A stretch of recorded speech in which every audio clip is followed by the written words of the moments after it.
women's final of the 2024 MFS ProAm Boston doubles. This is Andrew Slater coming from the University Club in Boston. Well, as expected, the number one seeds on the left wall, Georgina Stoker and Susanna Pierpont, have made it through with a pretty decisive victory over the number 3 seeds yesterday. Big surprise, the team in white. They got a break in their very first match. They were playing the number 2 seeds, the Landman twins from South Africa, and they were forced to retire due to injury in the second game. And then went on yesterday to beat the number 4 seeds, Katie Tutrone and Nikki Todd. They were down 2 games to love and made it all the way back to win in 5. And that 5th game was pretty decisive. And that team in white on the left wall from Egypt, we've got Jana Shia, very fast. She's got a very good straight drop and a very good reverse. Her weakness, I guess, would be that she's hasn't played much doubles, and she tends to make a few errors.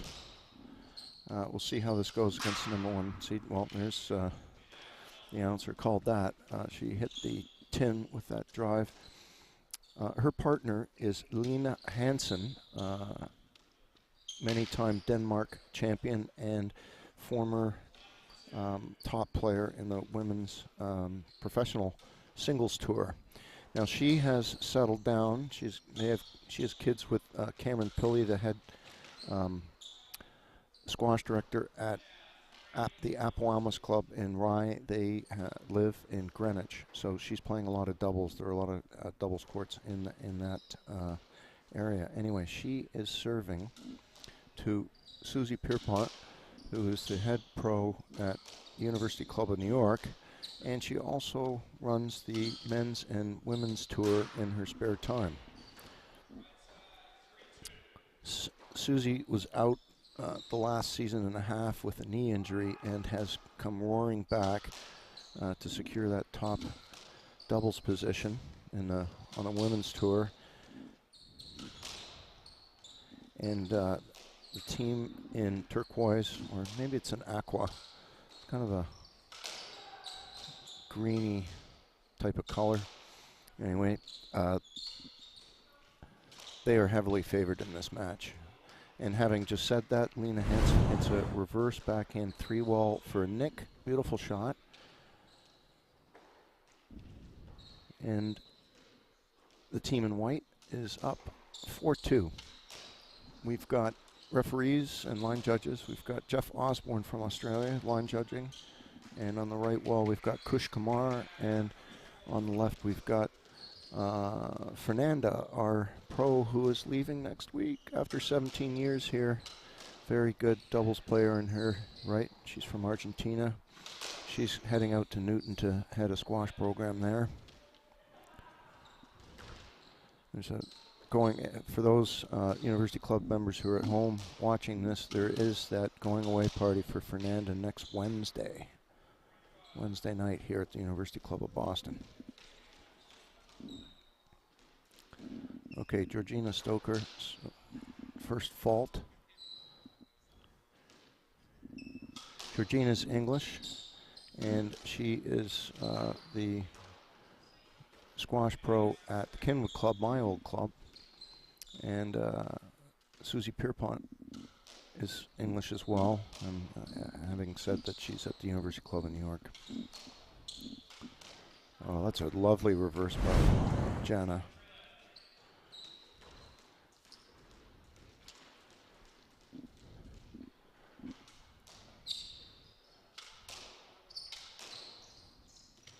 Now, the unseeded team in white has taken a 7-3 lead.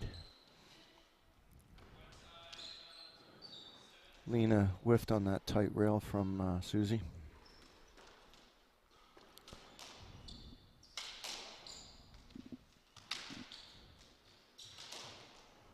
That's some good length from Georgina Stoker.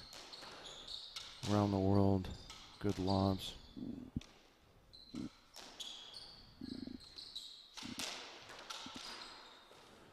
Lena Hansen going for a reverse and tinned it. She kind of gives a wry grin to her partner, saying, sorry about that. I wanted that one.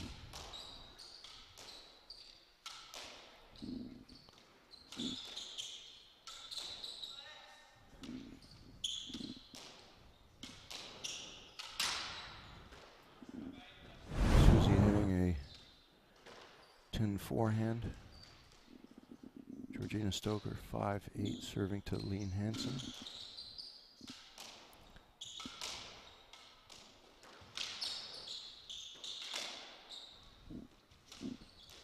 Good dig from Jana.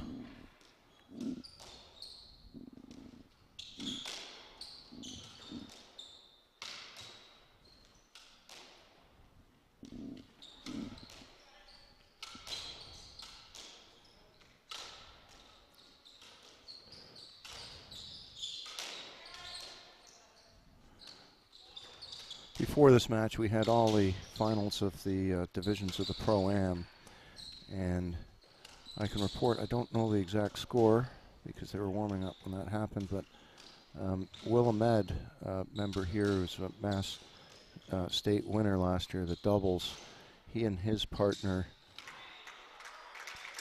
Carter Robitaille, very nice rally and a beautiful Philadelphia for a winner. Yeah, Carter Robitaille, the pro, and Will Ahmed defeated Dave Adams, who flew in from Chicago, out-of-town member, and actually my partner in the Century the last couple of years. His partner was from Sweden, Tor Kristoffersson.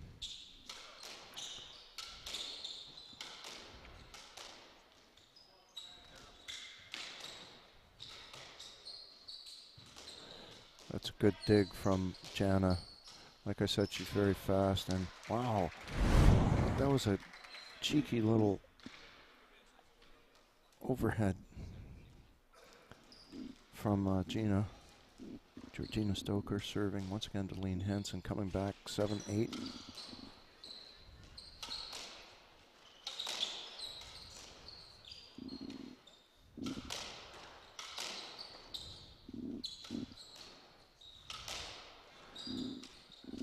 Number one seeds in Aqua are looks like they're trying to work over Jana just from her inexperience. Now that's a double-edged sword doing that, because she is quite capable of retrieving a lot of balls and hitting a lot of winners. I think they're banking on trying to get her out of position and maybe a few racket errors. That's really good length from Georgina Stoker for a winning drive there.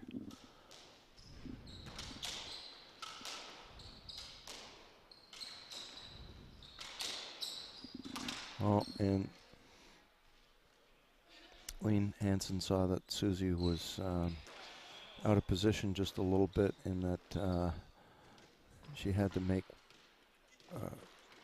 way for Lene's swing, and she hit a very nice rail for winner. And there's that reverse I was talking to. Jana just buries that reverse. Okay, the unseeded team in white up 10-9, first game of the women's final.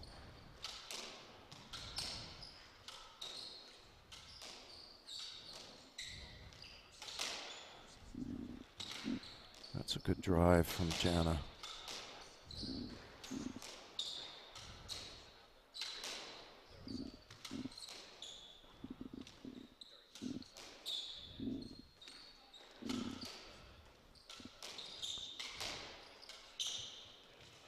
Oh, Georgina smacks it into the tin after Lena Hansen hit a beautiful overhead dead nick. 11-9. Hansen serving to Georgina Stoker.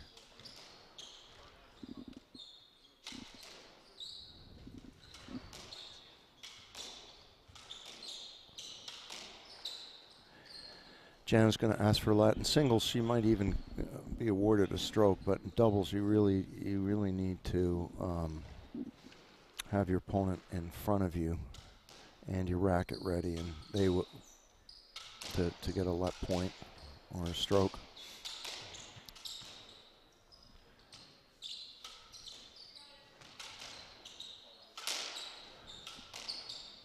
Susie stepped in and tried to beat Jana with a hard low cross court, and nice shot from Georgina Stoker. Was all the way from the back of the court, hit a front wall drop Nick.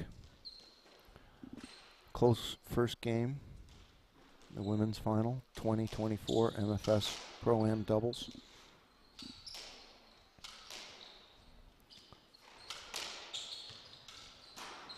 Oh, Georgina Tinda roll corner. 12-10, unseeded team trying to make probably the biggest upset of the year.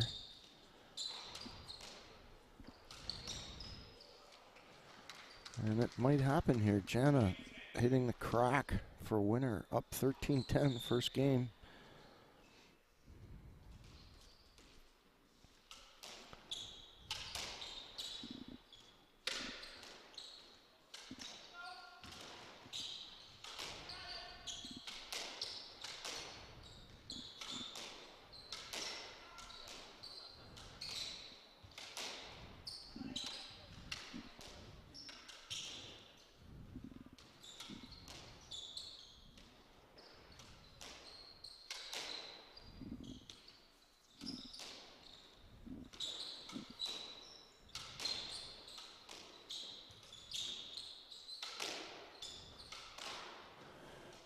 Jana had the opening, went to the reverse and tinned it, and they still got a 2-point lead.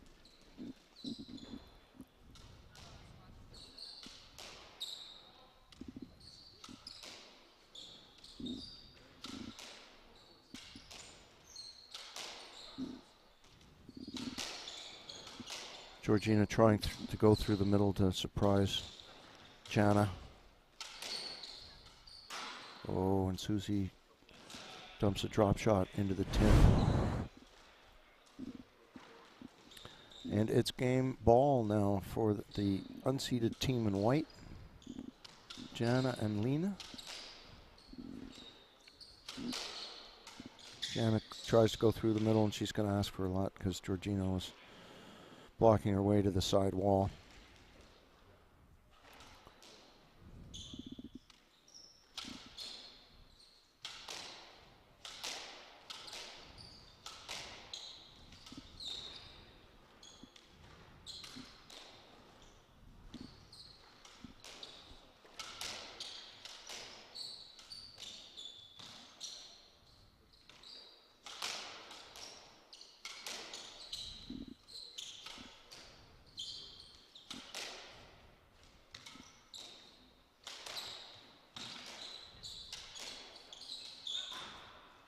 Georgina Stoker dumps one into the tin, throws her racket in disgust, and the number one seeds have dropped the first game. We'll be back in 2 minutes.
Okay, we're back for game 2 of the women's final of the 2024 MFS ProAm doubles. It's Andrew Slater coming from the University Club in Boston. And, shockwaves around the squash world in that the unseeded team of Jana and Lena have taken the first game from the number 1 seeds and overwhelming favorites in this match.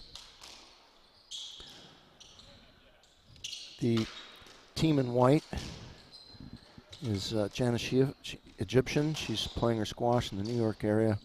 Her partner, Lena Hansen, originally from Denmark and former great women's singles player. She has settled down in Greenwich, Connecticut with her a lot of doubles courts, and her better half is the squash professional at Appomattox in Rye, New York. Cameron Pilley, he lost in the semis yesterday, the men's draw. They got a bit of a break in their first match against the number 2 seeds, the Landman twins from South Africa. The Landmans had to retire from that match in the second game due to injury. And then yesterday, Jana and Lena were down love 2 to the 4th seeds. Katie Tutrone and Nikki Todd. They were down 0-2, came all the way back to win in 5 games. And that 5th game was decisive.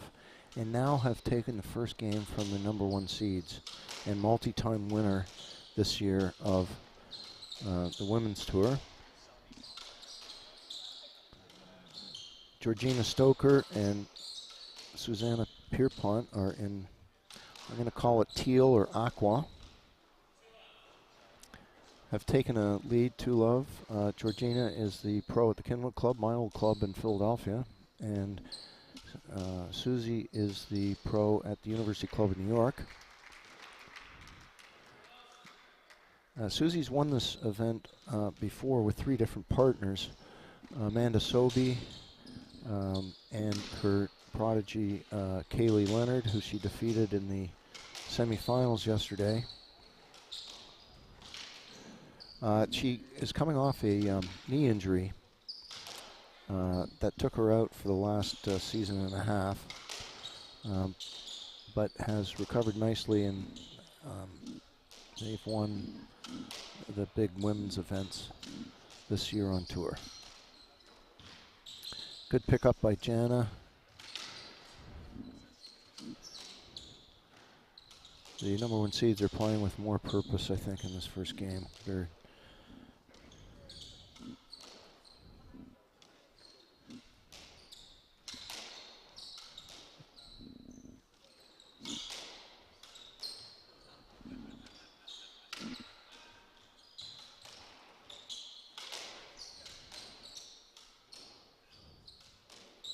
good rally here, nice and long, using all 4 corners of the court.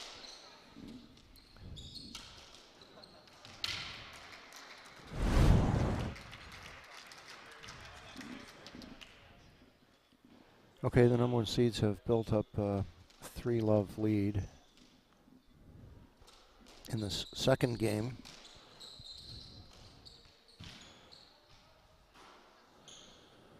Janet did not get that. She ball eventually did hit the tin. Had some good hang time. 4-love for number 1 seeds. Susie serving to Lena.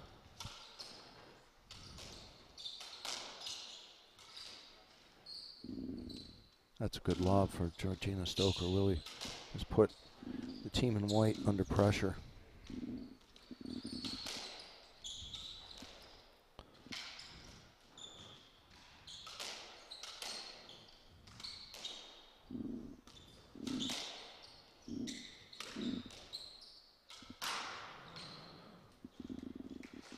Georgina seeing the opening, tinned her drop shot, but they're still up. She's serving now 5-1. Our referee today is Jeff Osborne. He hasn't had to make a call yet. And we do have line judges. We've got our pro Fernanda on the left wall, and on the right wall we've got Kush Kumar.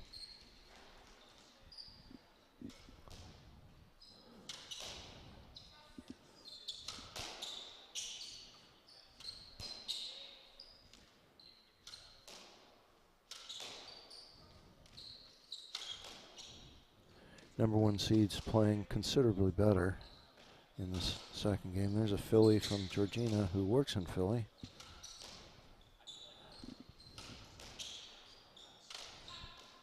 And that's, oh, it's a good dig, and that's probably going to be a, okay. Announcer's curse there. I said that Jeff didn't have to make a call, and he had to make a call there. He called the ball not up on Jana. It was probably going to be a stroke anyway, but got to go through the motions as to what happened first. Okay, here's a sizable lead for the number one seeds. Georgina serving to Lena. They surprisingly lost the first game 15-11 and have righted the ship here. That could be a good lob. Yeah. Susie just got it back, and you know what, Jana, okay, so what's happened here is that Jana actually nicked her drop shot, and Georgina asked for a let, but then said she didn't appeal it because it nicked. Even if she had a straight through to the ball, she would not have been able to get it back. Okay, 9-2, number one seeds up in this game. And that's a great overhead tomahawk from Lena Hansen for the winner. Okay, Jana is serving 3-9 to Georgina Stoker.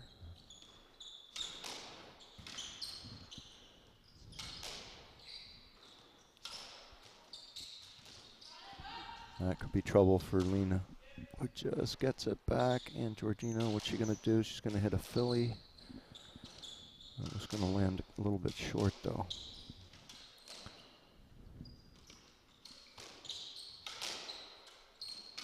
Oh, that's a nice backhand cross drop from Lena Hansen. She's kind of smiling to herself that she was basically out of self-preservation.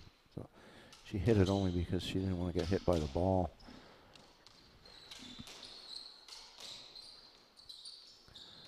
And Jana is, this is where her inexperience comes into play, in that in singles she'd be looking for a stroke there, but in doubles you're not gonna see it. And she should really take advantage of the fact that she knows exactly where Gina is out of position and play through it. If she hits her, with a racket, you can still get a let. So I think she'll get used to that with the more professional doubles matches that she plays.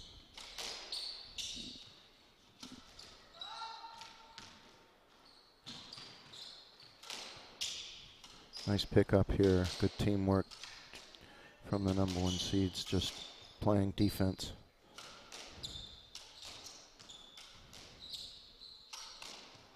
Oh, there's an overhead winner from Susie.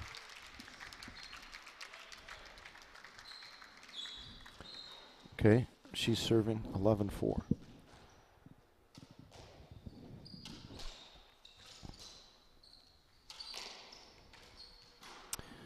And Lena Hansen just returned the favor for a winner down Susie's side. Still a comfortable lead. 11-5 for the number one seeds.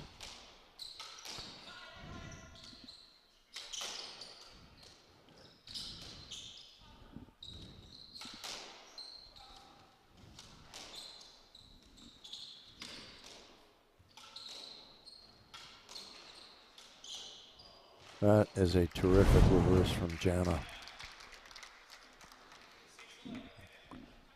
Just slotted in so smoothly and with authority. All right, 6-11. Team in white not out of it yet in the second game. Jana calls off her partner to hit a hard forehand. Didn't work that time, but it's good to see that she's taking command of the middle balls. And wow, talking about taking command, she just fired in a rolling three-wall nick.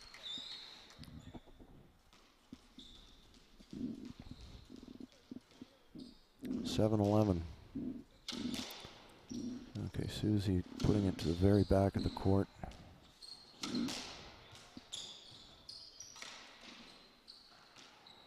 Georgina got to the ball and was just trying to be defensive and just get it back, and she fired it into the ceiling. Nervous time here for the first seeds with a tremendous lead in the second game, and now it's only 3 points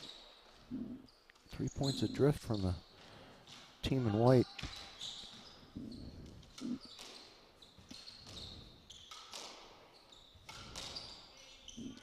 Oh, we're gonna.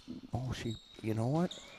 Very smart move there, and this is what doubles players do best. In that, even though they're hampered with their shot, if they feel that their opponent is kind of letting up and thinking that a let's going to be called, they kind of stay out of position.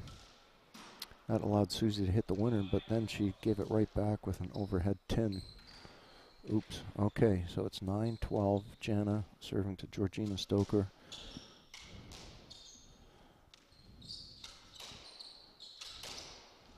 There's that high overhead that Susie's been hitting just to clear the ball and right the ship here.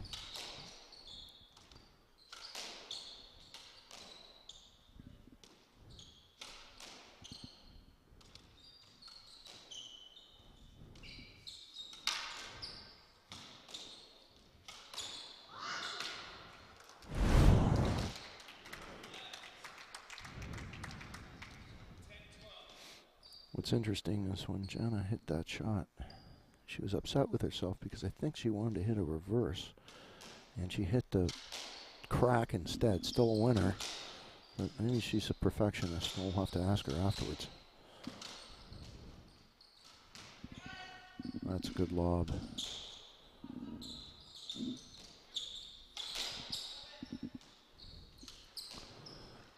That wide cross court that Jana hit is forcing Susie all the way back to the back of the court.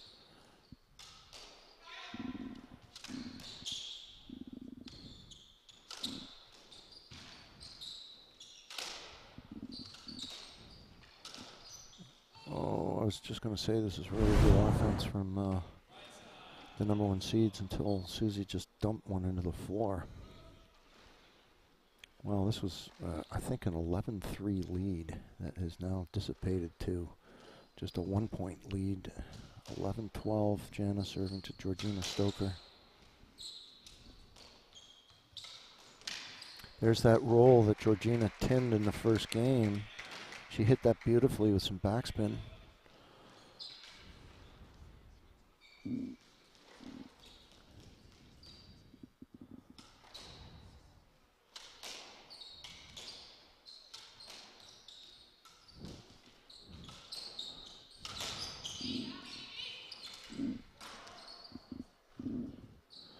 All right, there's some inexperience there in that Lena was calling to her saying, I had it, and then both the number one seeds ducked, and Jana should have probably played a lob there, but she elected to go for a short ball, and she hit the bottom of the tin.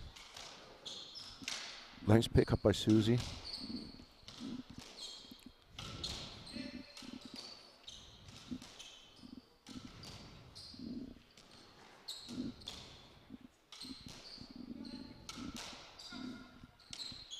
Ooh, the ball almost nicked at the back of the court.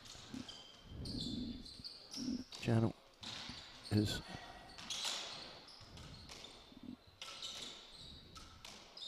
Oh, that's a nice backhand cross drop from Susie Pierpont to win the second game, albeit a really nervous one.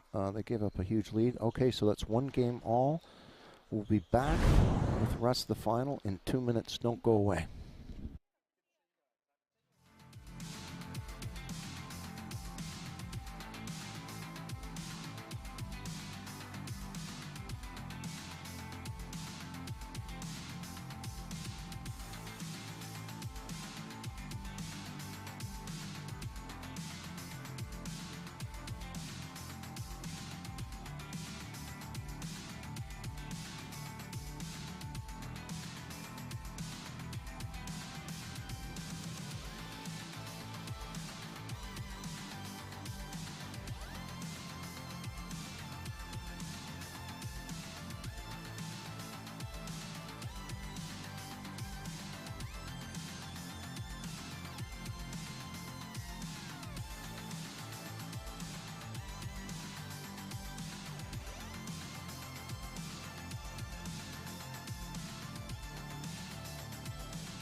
Okay, we're back for the third game, and maybe you heard the referee, Jeff Osborne, warning the ladies to get back on court after the 2 minutes break, or there will be, in doubles, a point deduction. You don't gain points. You actually,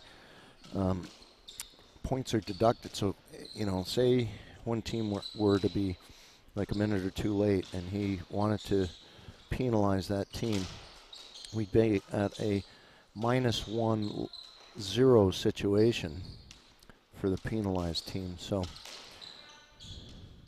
in softball singles, it's the reverse, where a point is awarded, a stroke is awarded, for abuse or language or something like that. Oh, that took a terrible bounce at the back. So here we are, third game, 1 game all. The team in white have been the surprise of the tournament. They got a bit of a break in their first match, in that the Landman twins seeded number 2 had to retire due to injury in the second game. And then Jana Shia from Egypt and Lena Hansen from Denmark, they were down 2 games to love when they were playing Katie Tutrone and Nikki Todd, the number 4 seeds, yesterday, and came all the way back to win in 5. And that 5th game was decisive. And they won the first game here against the number 1 seeds on the left wall. We've got Georgina Stoker, originally from England. She's now the squash professional at the Kinwood Club. That's my old club. And on the right wall, her partner, Susie Pierpont, they're the number 1 seeds. And they had a 3-game win, and this announcer was surprised how they made it look so easy yesterday. They beat 2-time winners Kaylee Leonard and Mary Elena Ubina, both of which that Susie Pierpont taught when they were juniors. So here we are, third game. I will say that Jana's inexperience in doubles is showing just a little bit, and the team in teal are trying to exploit that. But having just said that, she just fired in a winning reverse. And Susie's asking the referee, Jeff Osborne, whether it was good. I mean, that was a spectacular reverse. And she's hit a number of them this tournament. She's hit a few tins, which I think they're playing for at the moment. But that, you live by the sword, die by the sword. If you set her up to hit that shot, you're taking a risk. Oh, nice overhead from Georgina. Okay, Susie's serving to Lena Hansen.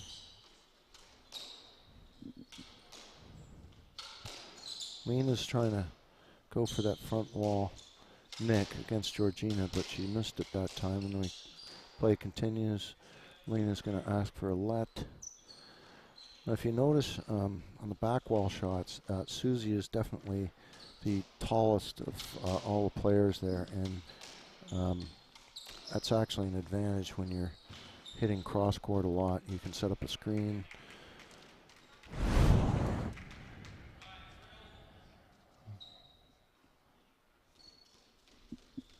Makes it tougher for your same wall opponent to get you out of position physically. And there's that reverse. But Susie went for an overhead 3 wall. It popped up a little bit, and Jana just walked up and just hammered a beautiful reverse in. They've got to be very aware of that shot that she's got.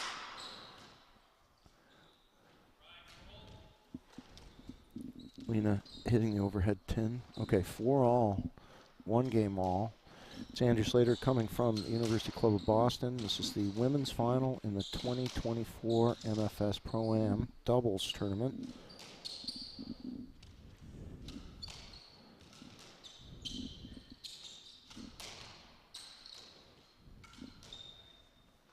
She's asking for a let. She, as Susie was coming through to hit that lob, she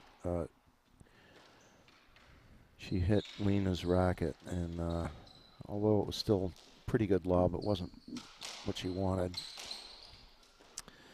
That could be trouble. Yeah, Georgina knew that. She hit a terrible rail, and Jana was right there to hit it, and that's a let point in doubles. If you're a singles player, we would call it a stroke.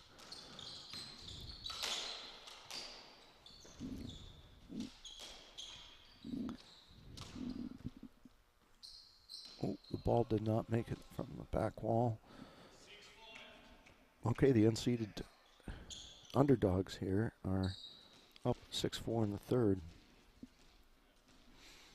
This could be the upset of the year in the women's tour.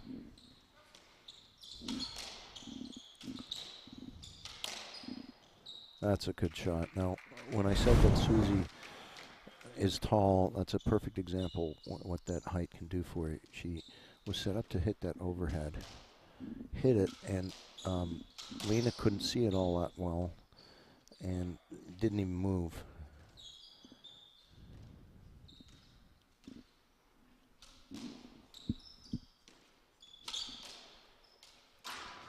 Oh, that was kind of a lazy forehand from Jana. You know, you work so hard to get an opening like that. You've got to hit it with conviction.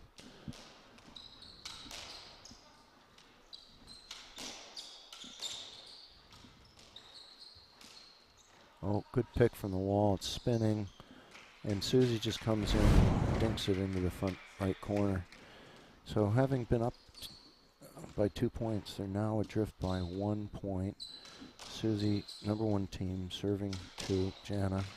And Georgina's got her confidence. She just hit a nice straight drive winner, 8-6. Now I should remind people that the number one seeds that last game had, I checked the score pad from the referee in between games. They had an 11-4 lead in that second game, and it went to all the way to 12-11, and then they ran the game out. But nervous times for the number one seeds, and Lena just finally she's smiling because she's missed about 3 of those front wall into the side neck. Nice shot. Okay, 8-7. Team in aqua, teal.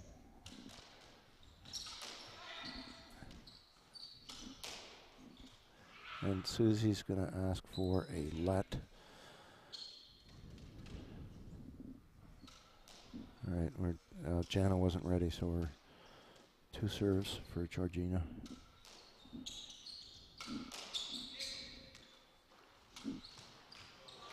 Oh, that's a really nice forehand reverse. I don't think Jana has ever seen that shot on a doubles court, and now she has. So she's got to watch for it and move up.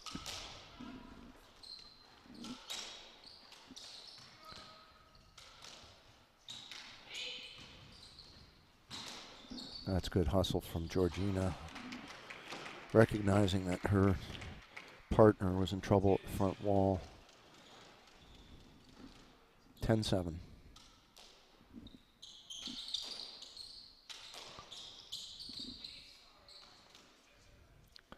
And there's the trouble that Lena's got. I mean, Lena's no small woman in her own right, but moving Susie out of the way is difficult. And Georgina's really playing well here. She's hit 4 winners recently here, and now serving 11-7.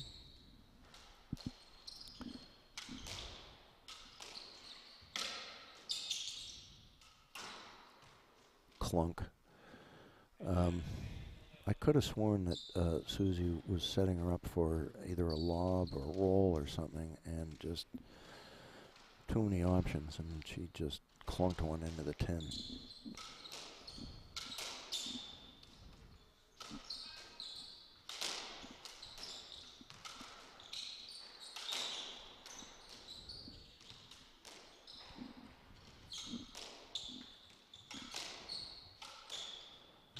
There's that good reverse from Jana.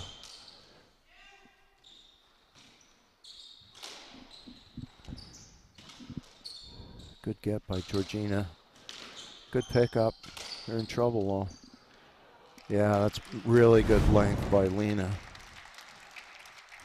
Team in white appeared to have to win that rally 3 or 4 times before they won the point.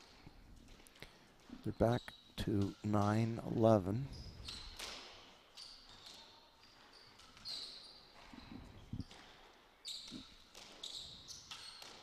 That's a nice reverse from Georgina. And Jana's upset because she left that ball away from the side wall. 9-12.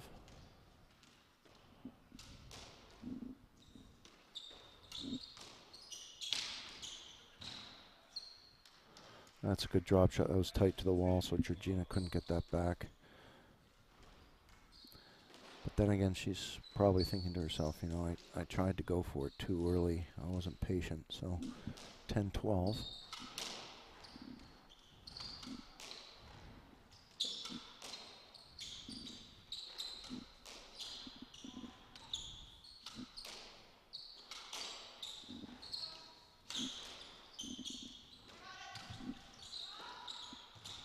Nice pickup from Susie. A lot of scrambling going on here. Oh, and Susie finally hit her signature overhead reverse. And she's coming in, serving to Lena. I'll have to ask her why she's doing that, because Lena's got that overhead to worry about off the serve. I haven't seen Jana hit the reverse off the serve yet. She likes it at the front of the wall. That's a good pickup by Georgina. Oh, Lena's smiling because she wanted to hit the reverse. Susie had moved to get the reverse and it hit the crack and just died. So she actually overran it. Okay, 13-11, Georgina. Tight action here in the third game of the women's final. University Club of Boston. And that's going to be a let.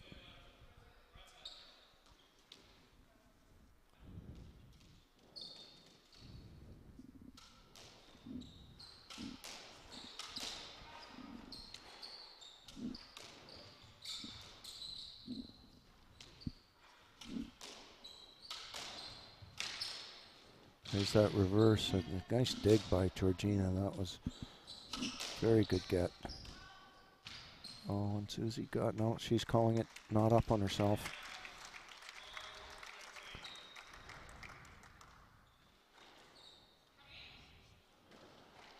All right, Lena to serve, 12-13, playing to 15.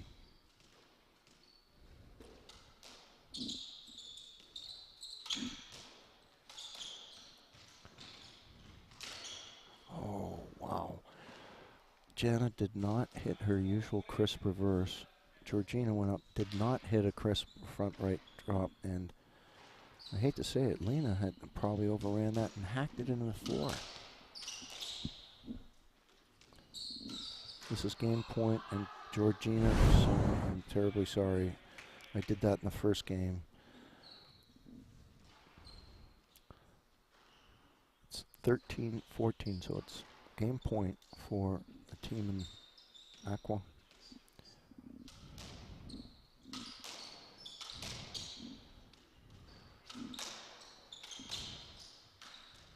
Oh, that's a lovely shot by Georgina. She hit like a little roll, and Jana thought she was going to hit it harder and kind of gave her too much room at the front right. Okay, so that's 2-1. Number 1 seed's leading. Well, we're going to come back in 2 minutes for the 4th game of the women's final.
deduct a point.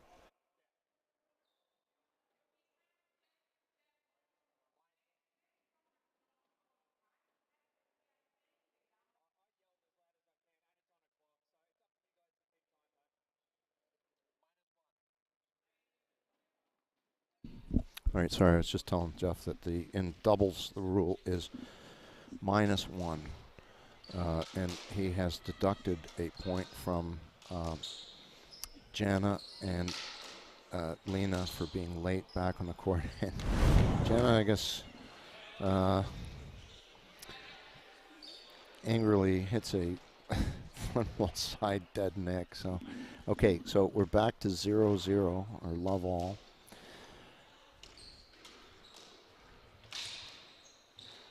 Okay, and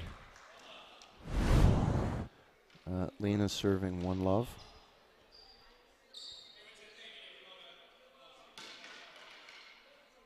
In doubles, it's negative.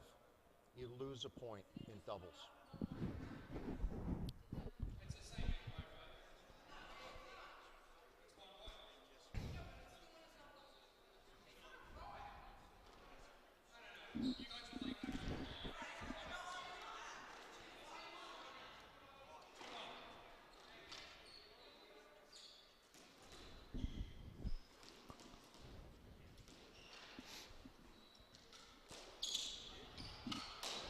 Okay, so fourth game, a little bit of controversy here.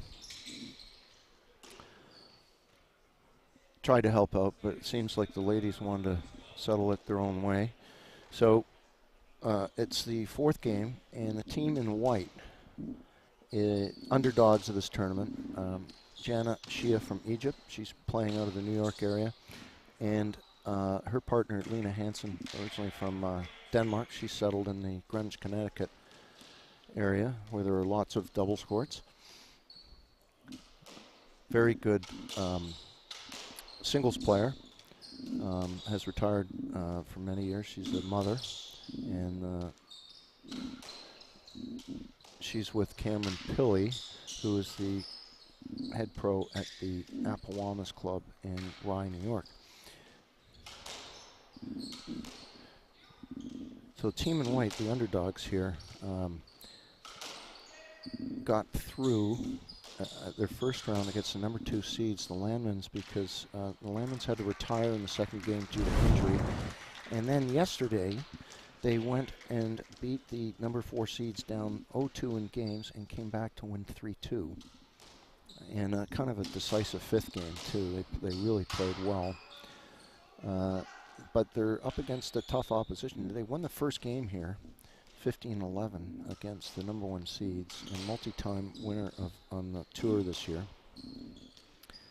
On the left wall, Georgina Stoker from the Kinwood Club in Philadelphia. She's originally English.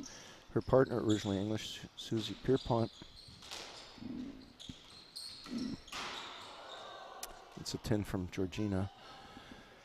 Susie runs the men's and doubles tour, and she's also the head pro at the University Club in New York.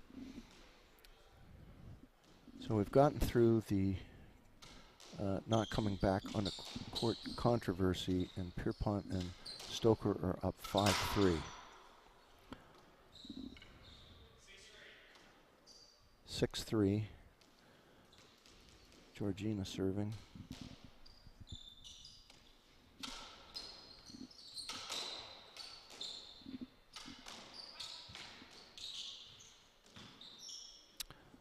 Okay, we're okay. All right, they're calling a point, let point against Georgina Stoker because she was in the way of Jana's redrop.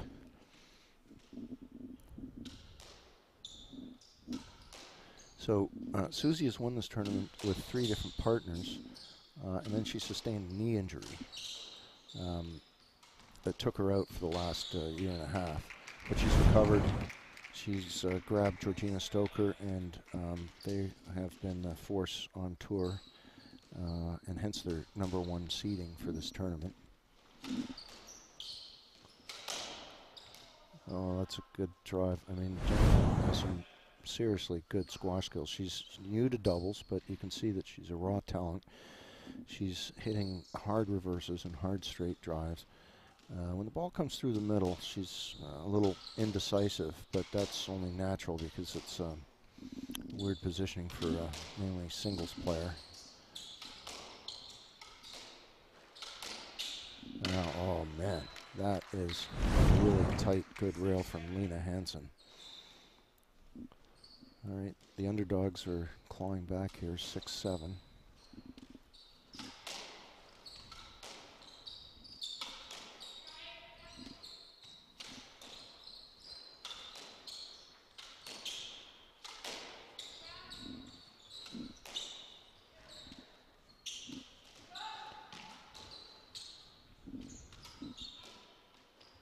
It's a tight ball by Georgina Stoker. Jana couldn't really do much with it.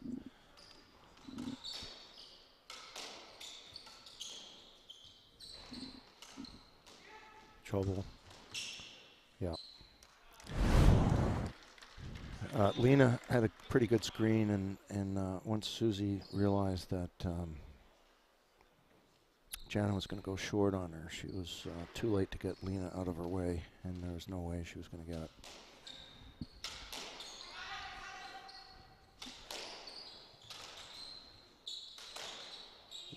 Wow.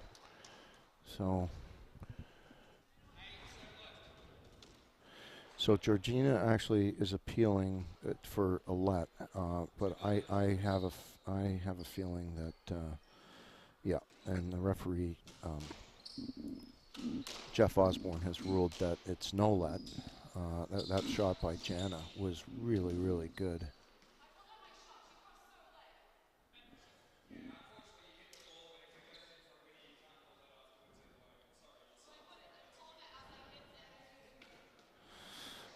Okay. And poor Jeff, he had the first game where there wasn't a single call that he had to make, and now it started off where we've had a few appeals in the last few points, and he ruled against Georgina Stoker, and that's a home run.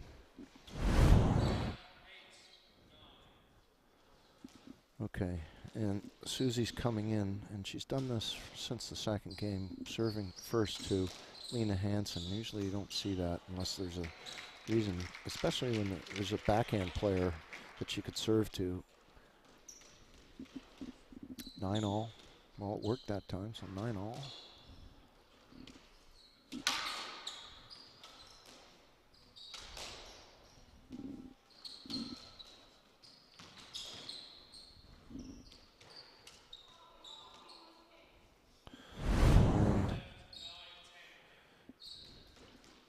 Georgina hacked that. She was trying to go off the back wall and hit the frame. So the underdogs are up 10-9 here. And that's a good pickup by Jana. And just Susie smacked it right at her. And in self-defense, Jana had to hit it into the ceiling. So 10-all. Tension here. Fourth game. And there's the through the middle, and Jana's asking for a let. She caught the ball in a racket, and she's thinking that the ball might be cracked, broken. Referee Jeff Osborne. Although I'm gonna, having refereed many finals and so forth, he's got to. That ball must be replaced when it's cracked like that. So. This is because they're going to stop and look at the ball after every rally here. And that's a great pickup by Georgina Stoker. Yeah, she wanted to volley that. And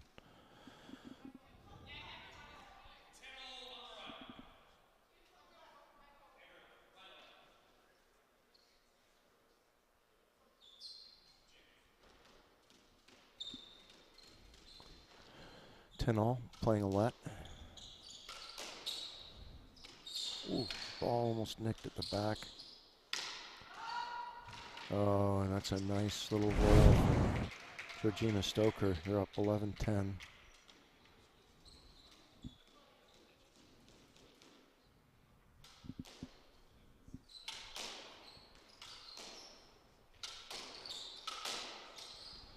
Good cross court, good dig, but this is trouble because Susie, oh my God. Susie hit the tin on that. She was set up. Too many options. 11 all. This is the women's final, game 4 of the 2024 MFS ProAm doubles.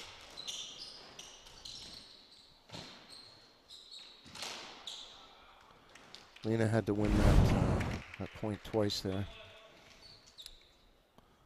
Lena had dumped a little drop shot that Susie could not see. She hit it well, and Georgina picked it up, but Lena wolfed it to the back of the court to take the lead in this 4th game.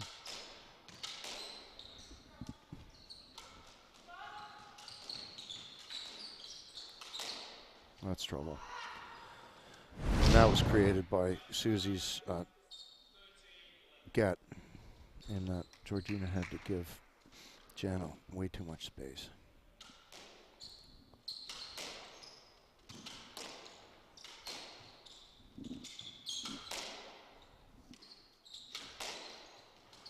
That's Georgina going through the middle to try something different.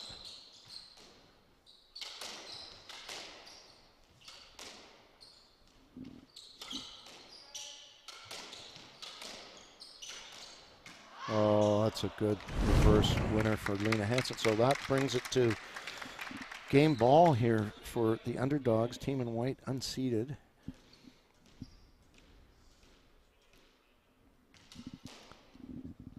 Jana Shia, Lena Hansen trying to finish this game, at least take it into the 5th. And Georgina probably should have called a let, but obviously the racket was dispatched, being defective, so it's 2-2. Going 5, don't go away, tension filled.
Okay, squash doubles fans, we're back for the 5th and final game of the women's final of the 2024 MFS ProAm doubles. This is Andrew Slater coming from the University Club of Boston. And I did ask the referee what transpired at the start of that last game. And even though he wanted to deduct a point from the team in white, the All they said, no, we're not going to do that. I mean, they were maybe 30 seconds late or something, but so that was what happened. Okay, so here we have. Let's start with the team in white, the underdogs. Jana Shia, Egyptian and currently training out of New York. Her partner is Lena Hansen, very good singles player, retired from the singles tour, multi-time Denmark champion, and she's based in, lives in Greenwich, Connecticut, where there are lots of doubles courts. And they got a break in their very first match. The Landman twins, seeded second, had to retire due to injury. And then yesterday came from 2 games down to defeat number 4 seeds Katie Tutrone and Nikki Todd. And now they're up against, in the finals, the number 1 team of Georgina Stoker and Susie Pierpont.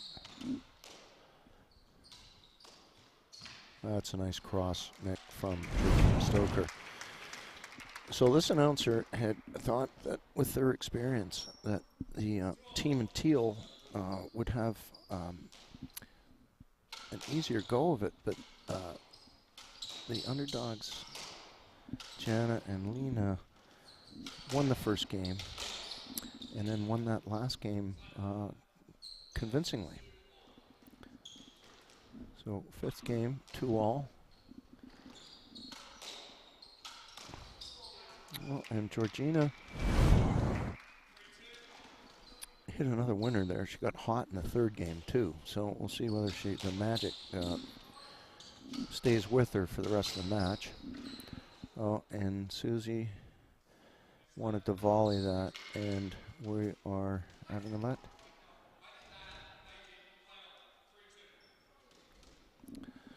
Jeff Osborne taking control here. It was pretty much let. So Lena wanted Susie to go all the way to the back of the court, but she could have volleyed that ball, hence the let. And Lena thought she hit a pretty good rail, which she did, but well, that's gonna.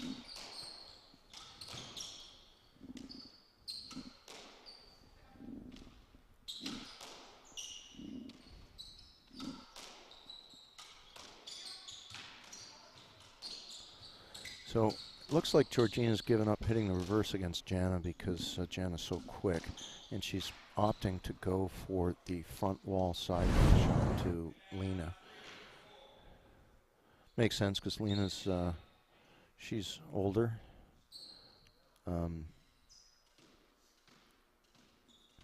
Jana is exceedingly quick.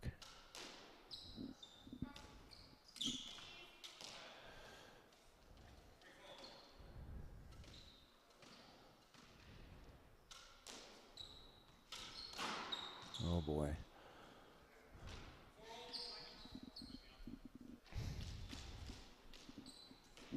Four all, 5th game.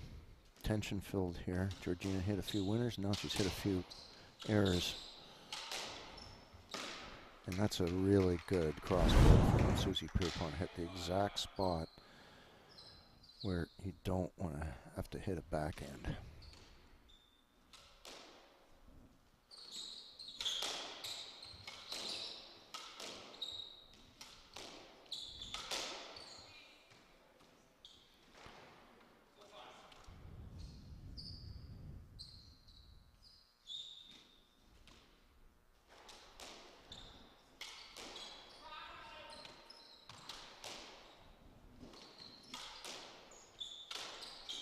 Wow, that is some 3-wall boast there from Lena Hansen.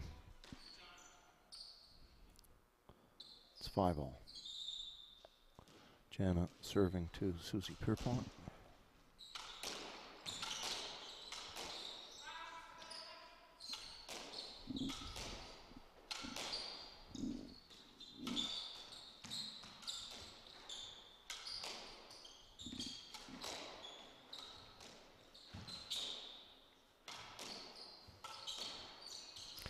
That could be trouble for Jana.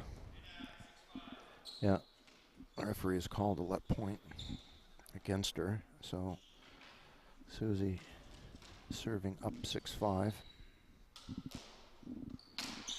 Good scrape by Lena. And that's a good dig. Lena calling Jana off. Oh boy, this could be the experience of being in the position of the 5th game against the number 1 seeds and vying for your first title in doubles, but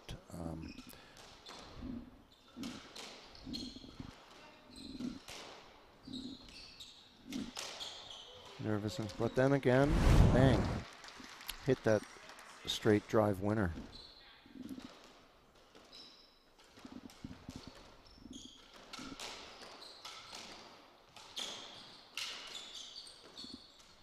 Yeah, Susie's in trouble, and Georgina called it not up on herself.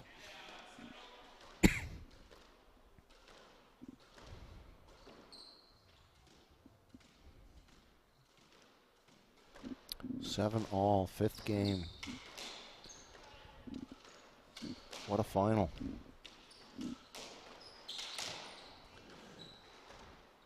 And we're probably going to see another let here.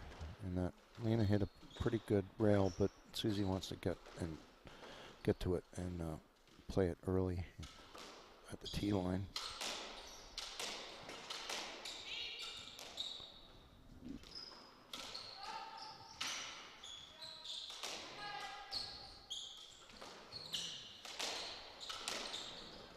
Oh, and Lena probably had a chance to call let and didn't, and the ball died at the back. 7-8.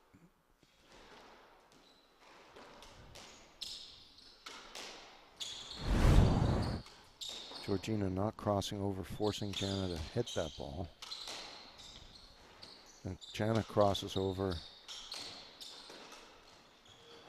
That's a good shot from Georgina. And that came about, and that Lena just missed that overhead tomahawk. Popped up, and she's still coming down from the overhead, and Georgina popped in a little forehand reverse, and Lena went for it again. Oh, and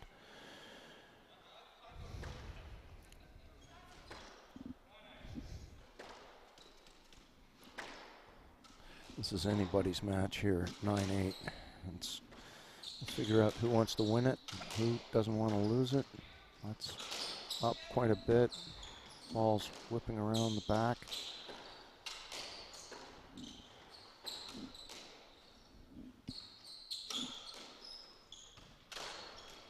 Oh, and Lena hits a volley rolling 3-wall nick. Make it 9-all.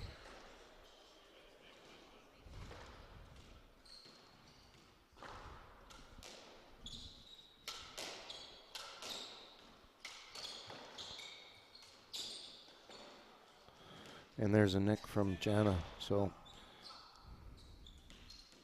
first seeds are in huge trouble here in the 5th game.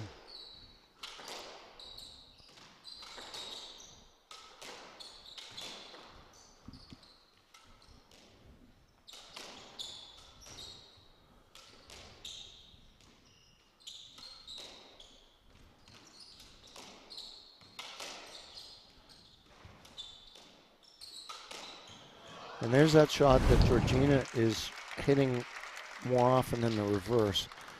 The front wall, right wall nick.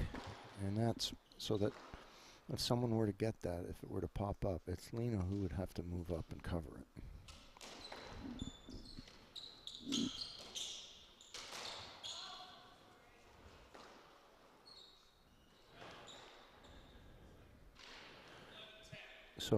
So the referee is calling that the ball nicked out, and even though Susie asked for a let, it was a...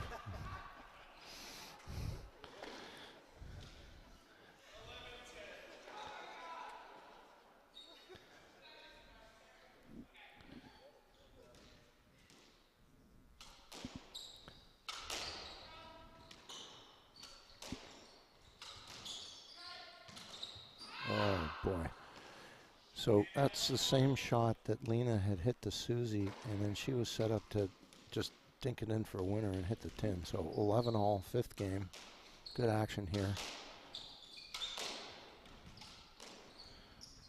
Probably nerves running rampant on the court at the moment.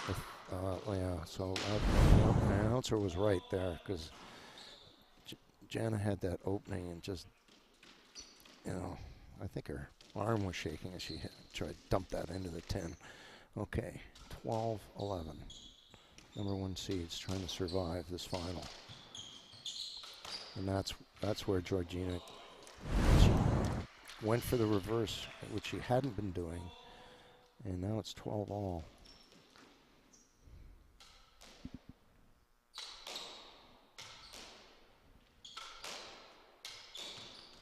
And Georgina's electing just to try a few lobs to settle down here.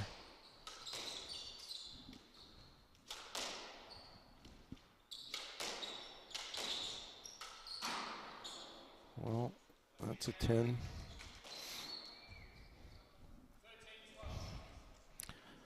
The crowd is silent. They know how tight this match is. 13-12. Team in white unseeded, trying to pull off this year's upset.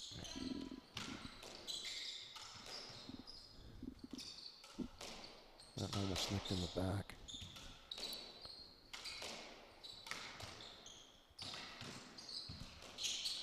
That could be trouble.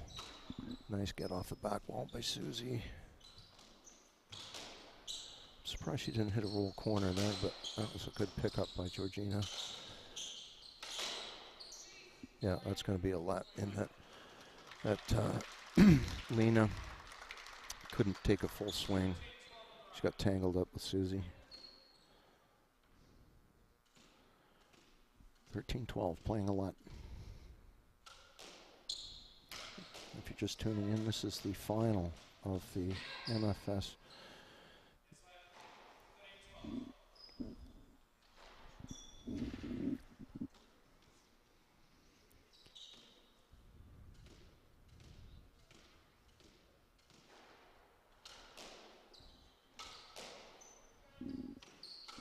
ball almost nicked the back. Georgina gave up some space there. Oh my God, the teammates were expecting each other to play that ball, and the ball died. We've got 3 match balls for the unseeded team of Jana Shiha and Lena Hansen.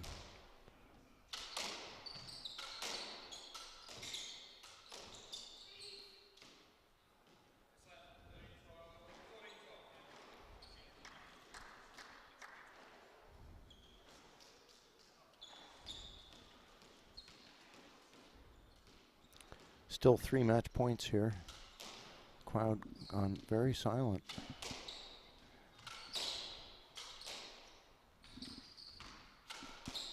Around the world. Just scrape through the middle.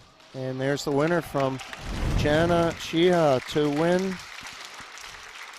She doesn't seem that happy about it. They've just beaten the number 1 team in the world. And what an upset.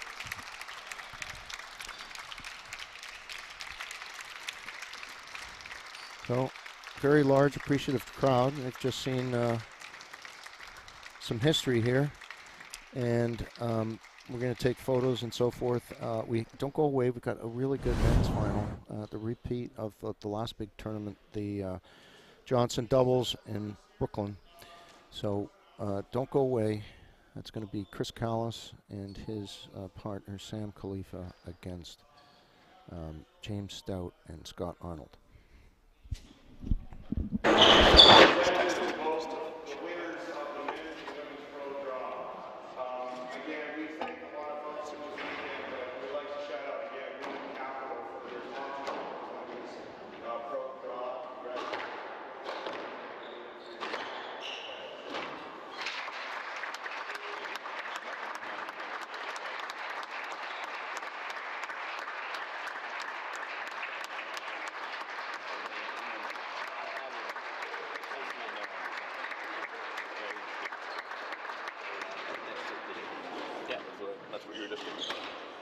Just.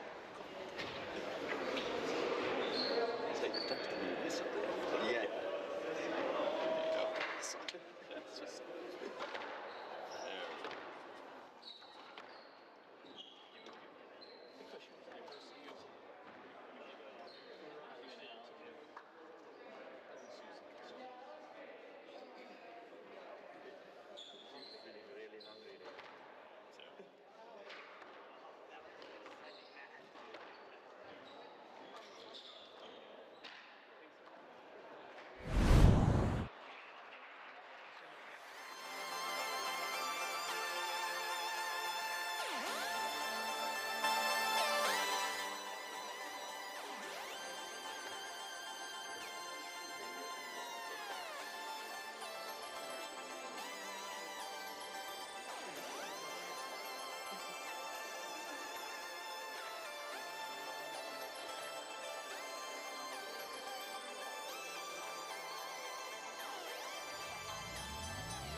Okay, we're back for the men's final of the 2024 MFS Pro Doubles. This is Andrew Slater coming to you from the University Club of Boston. Currently on the court now, we have the number 2 seeds. Sam Khalifa, he is Egyptian, working in New York. He's an intercollegiate champion and has really, really improved this year. His doubles game has been taken to a new level. His partner has won the last 4 University Club of Boston tournaments, the MFS tournaments, with 3 different partners, and Sam is his 4th partner. Now, Manik Mathur retired on him, and then last year he played with Zach Alexander to win that, and Zach, he's been injured the last few tournaments. This is a repeat of the last really big tournament at Heights Casino, the Johnson doubles, in which the number 1 seeds here, James Stout and Scott Arnold, won in a very close match, and I think this match will be, the announcer's calling a very close match, either very close in the 4th or 5th. In black, so it's James Stout, who is English, and he is the head director of rackets at the Racket and Tennis in New York. His partner Scott Arnold is Australian. He's the squash director at the Toronto Racket Club. And Chris Callis is a member of the Racket Club of the R&T in New York. And he's been America's best player for about 6 or 7 years. He came out of Philadelphia, remember him as a junior, and I had him on, I just called a physical battle between these 2 titans over there. And Scott Arnold hit, he's sort of kidding, but he's not, in that he was warning him about standing where he wanted to hit the ball. So these 2 are very big gentlemen who hit the ball hard and like to play a physical positional game. So we're going to keep an eye on that. And there's a lovely reverse from Sam Khalifa to take the lead. We had Chris Callis on the mic for the quarterfinal on Friday night, and was basically, I was interviewing him, and we got talking about certain strategies and what he likes to do and so forth. So what he really likes about his new partner is how hard Sam Khalifa is hitting his backhand crosses. And the one thing with his natural singles talent, remember he is an intercollegiate champion, and we're going to play a lot there. Yeah, Sam, when he's pretty tall, and he stretches, and he can take a hard low shot and just feather in a beautiful drop shot.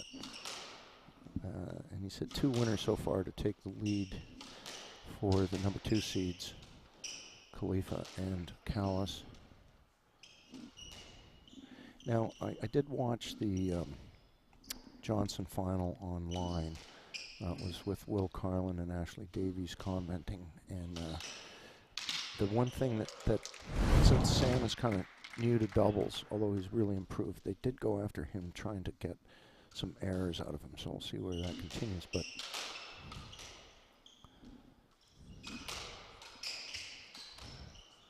that's just a tremendous reverse winner from Sam Khalifa. 4-love, we've already had one upset today. The number 1 team on the women's tour went down to an unseeded team in 5 games.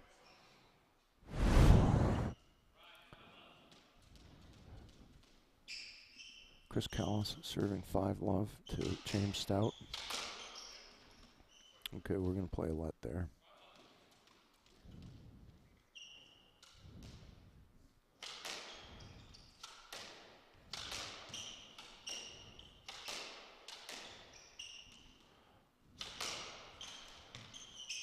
That's a good pickup from Chris Callis through the middle.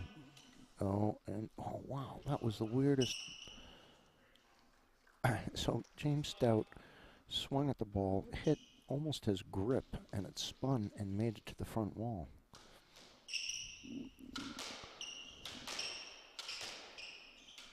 And Sam Khalifa electing to play that ball. James Stout ducking. Oh, that is seriously good from Sam Khalifa.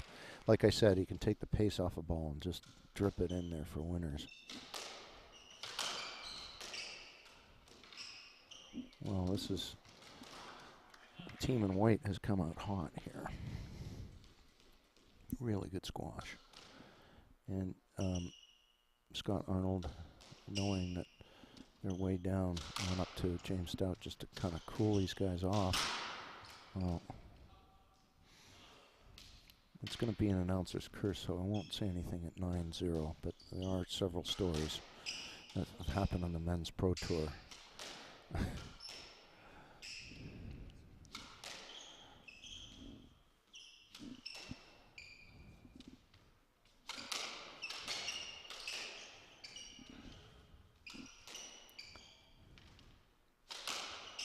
Okay, well, I don't have to tell those stories after all. So, 9-1.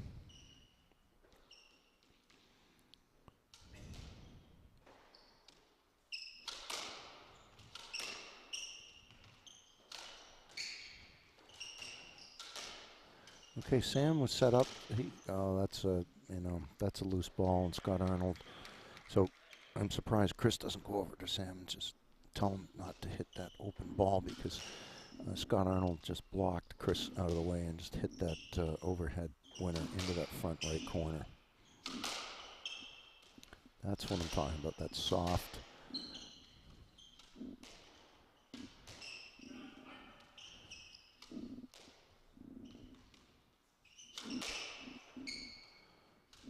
So Sam yesterday in the semifinals, okay, that's his first error. Sam yesterday started alternating his hard cross courts. He started with the traditional one, going for the right waller's right knee. Then he went into the breaking it early so it would go across the body, forcing Kyle Martino to hit backhands. And then he eventually went to the body. Oh, that was an example of how deft Sam Khalifa can hit his drop shots. And it's just, it takes so much talent to be able to do that.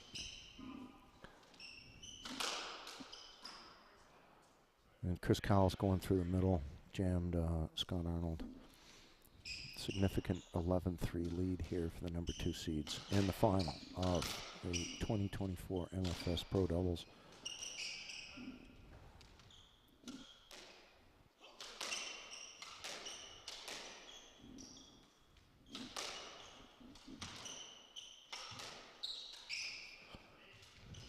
That's a good get from James Stout, knowing that his partner was blocked. And Sam is really going after that front right corner. Scott Arnold, the larger of the two partners there. And that's a good cross nick from Callis. Sam Khalifa has hit a few drops into that front right corner. And I've also noticed that he's got like a triple fake in that he goes, looks like it goes hard. Then it looks like he's going to hit the drop, and then he lobs it. So I'll point that out the next time he actually lobs it, but it's pretty nice. And so is that. Scott Arnold tomahawk winner.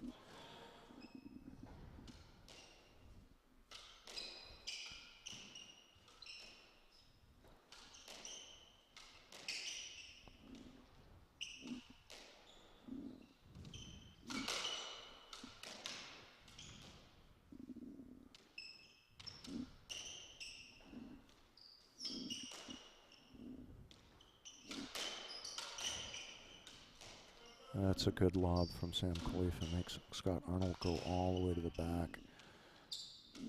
James Stout, when he sees his partner in trouble, is very good at calling him off and playing the ball.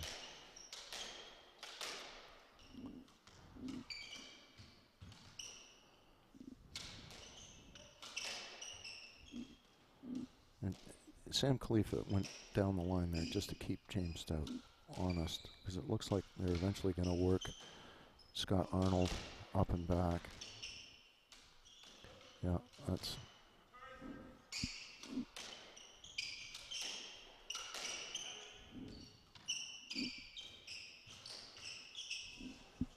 Oh, nice pickup from Chris Callis, and it just died at the back.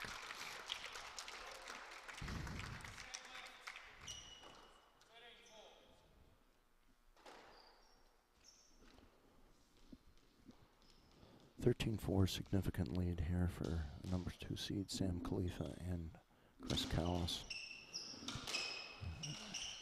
If you think I'm in a golf tower, it's similar. I'm looking straight down into the court from the second floor of our viewing facility here, right above the tee line. Little cat and mouse here that Sam Khalifa doesn't want any part of anymore.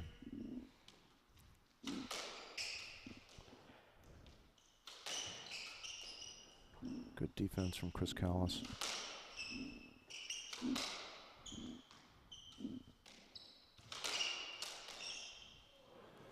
That's kind of an excuse me, Nick from Scott Arnold. He was basically just trying to play it quickly and framed it into the nick.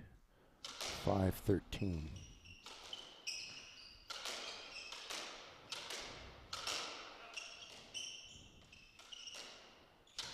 That was a little shallow from Sam Khalifa, and now he's on the defense.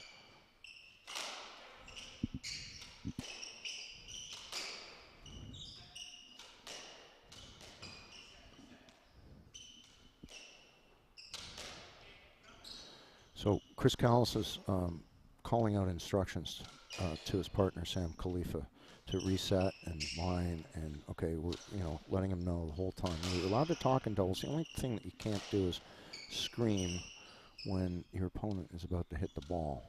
I mean, you can say you or something like that, but you can be awarded a let if someone screams in your swing. That's a good dig from James Stout, but he's in big trouble. And there's a Philly picked up by Scott Arnold. Oh, and Sam Khalifa had the opening and tinned it.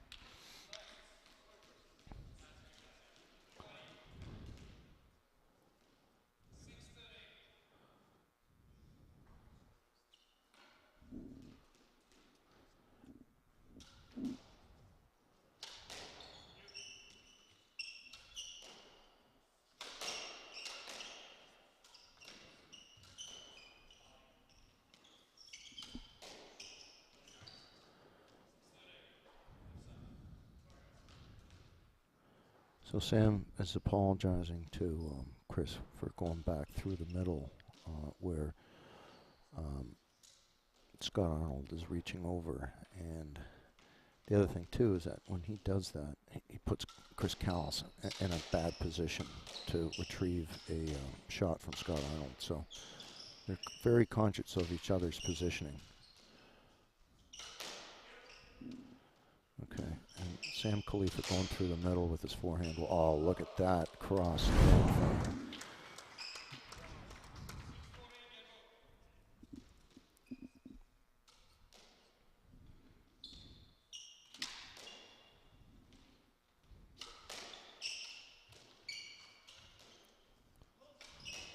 There, they're working Scott Arnold up and back, and then there's a lob, and then probably the next one will be short. 3-wall or something, drop. No, he faked it.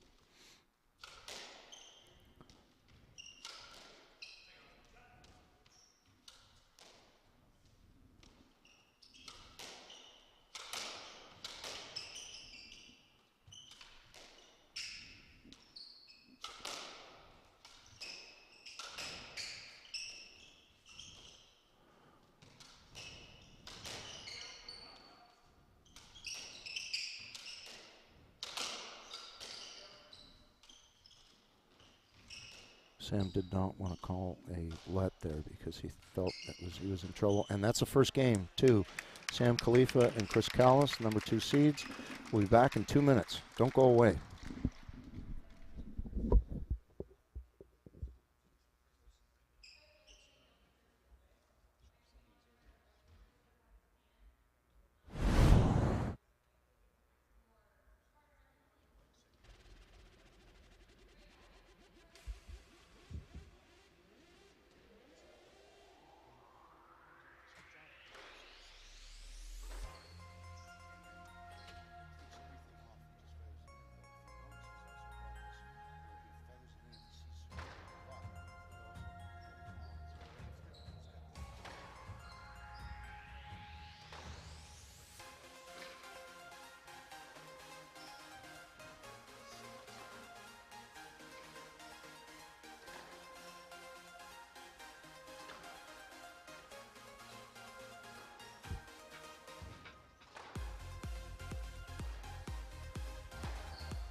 Okay, we're back for game two. It's Andrew Slater coming to you from the University Club of Boston.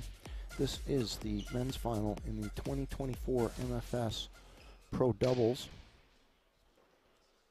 Number two seeds have taken the first game quite comfortably. We'll see whether they can keep it going. Number one seeds James Stout, Scott Arnold had defeated these guys in the last really big tournament at the Heights Casino in Brooklyn for the Johnson doubles. That one was a really close match. And we could see that again today, although Stout and Arnold did give up a huge 9-love lead to start off with in that first game. That's a tight drop from Chris Callis. So we had Chris on the mic on Friday. He wanted to scout his quarterfinal opponents, his semifinal opponents on Friday night. And he's been America's top player for the last 7 or 8 years. And giving a nod to Preston Quick, who held that, and Kenton Jernigan going back even further. And Chris has won this tournament the last 4 times with 3 different partners, and Sam Khalifa here is his 4th partner in 5 events. That's trouble. Good rally here. And an error from Chris. He prides himself in not making any errors. We had an upset in the women's final. Number one team of Georgina Stoker and Susanna Pierpont went down in 5 to unseeded newcomer Jana Shia from Egypt and Lean Hansen, Danish and living in Greenwich, Connecticut. The Pro-Am was won by member Will Ahmed and his pro partner Carter Robitaille, Canadian now living in New York. And they beat Dave Adams, my eccentric partner, who is out of town. He's gone back to Chicago with his wife and family. But he came in for this and lost in the final with his pro partner from Sweden, Tor Kristoffersson. So here we are, Sam Khalifa getting a forehand and trying to get James Stout out of position. Oh, Scott Arnold powered too. It's so painful when you're set up to drive the ball and you hit the tin. 3-1, Callis serving.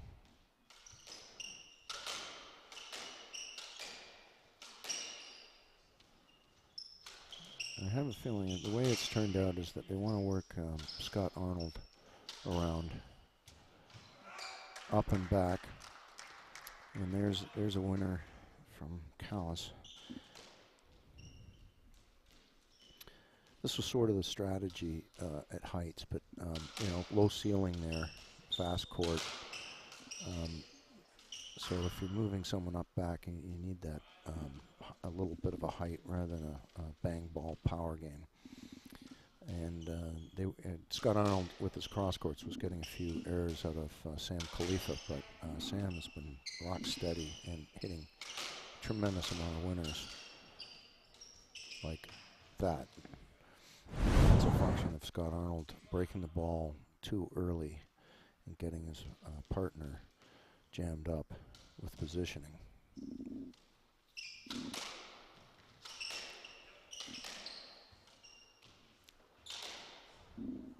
Philadelphia from Scott Arnold, and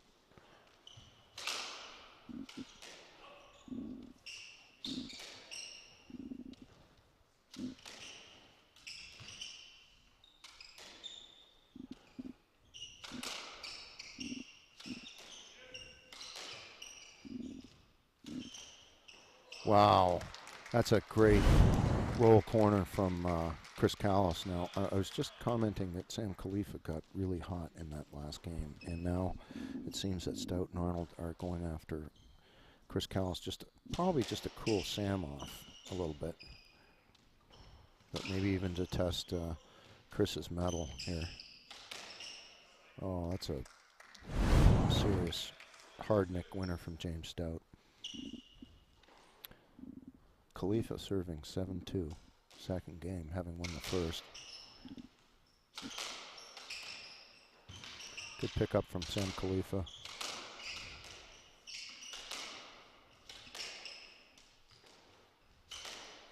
It's a filly that didn't work, and Stout had to cover.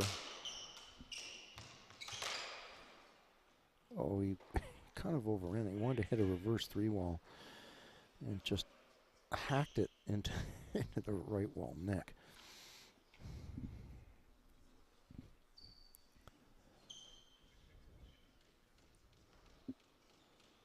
8-2, Sam Khalifa.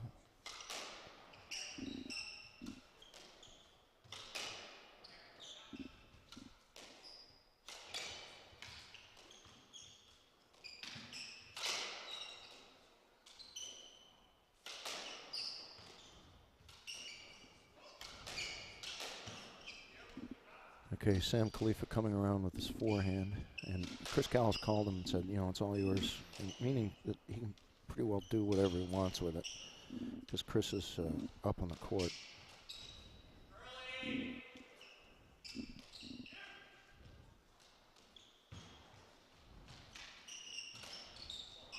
That's a good read from both those guys. Sam Khalifa getting up there, and then Chris sneaking behind Scott Arnold and drilling the ball back into the court. The fans appreciate that good court coverage. 9-2.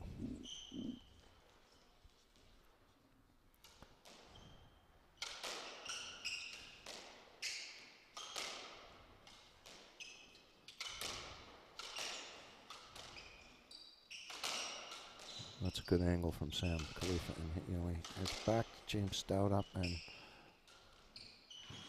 oh, that's a great get.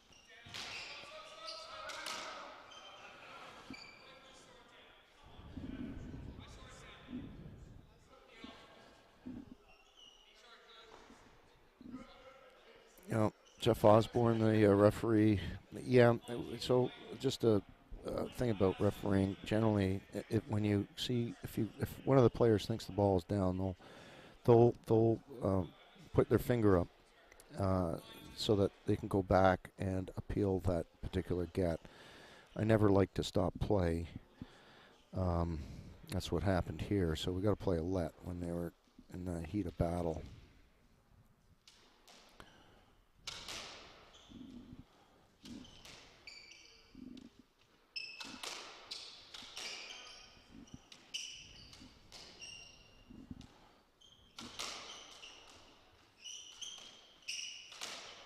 Oh, that's a good spot from James Stout. He read that reverse nicely and then saw that Sam was right behind him and just put it out of reach. But it is 3-9 for the boys in Nantucket red shorts. I'm not sure whether that's a nod to New England or not.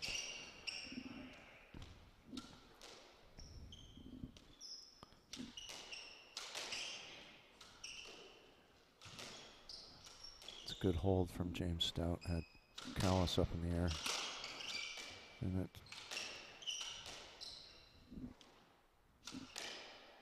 Oh, Sam came around with that forehand. And he says sorry because he wanted to hit a reverse, but he hit the crack for winner. But and it just died.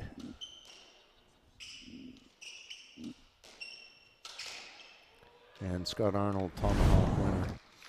He's got he's Sam just went to Chris Callis and said, you know what, I got to get that higher because Scott is he's the tallest guy out there, and you know, he's got a very good overhead and he likes to drive it into that corner. And that's a short one as well. Yeah. Yeah. Chris is come on, get your lobs higher, or Scott's gonna get way too hot with that.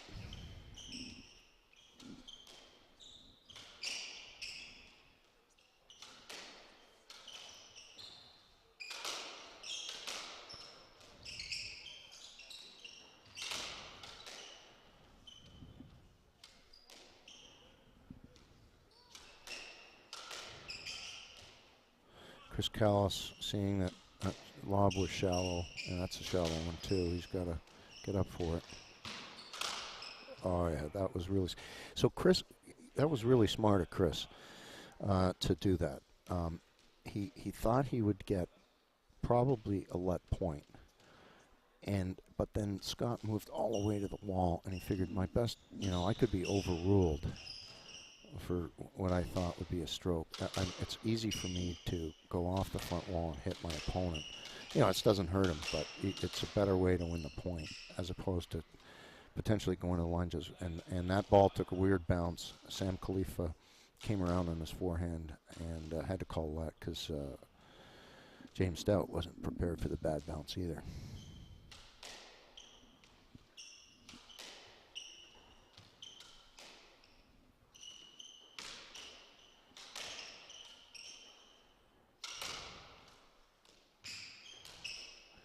Very tight ball that Scott Arnold got back.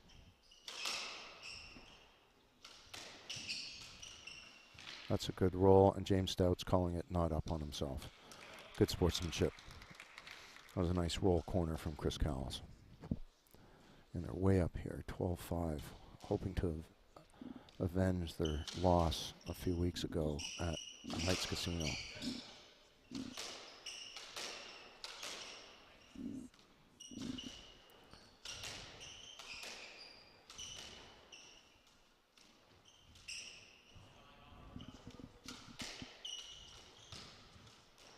That's going to be a good lob.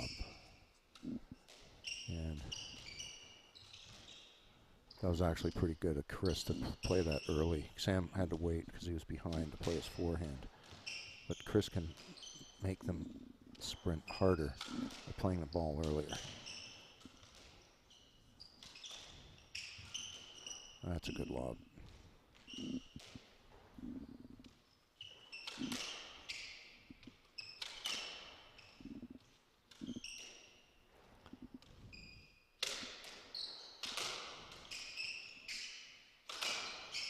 Oh yeah, that is, what an angle that is. He hit it early and Scott Arnold just couldn't get out of the way. It hit him in the leg.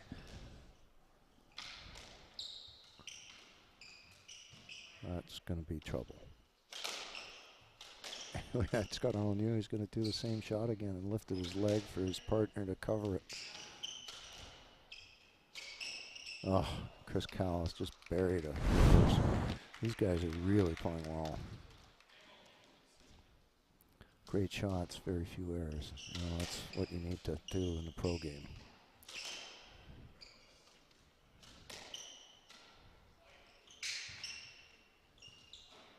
Oh, and Stout hit the camera. Number 2 seeds are up 2 games to love. Don't go away. We'll come back with the action-packed third game.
Okay, we're back for game 3 of what this announcer called what was going to be a very close match, since it was in the last time these two teams met.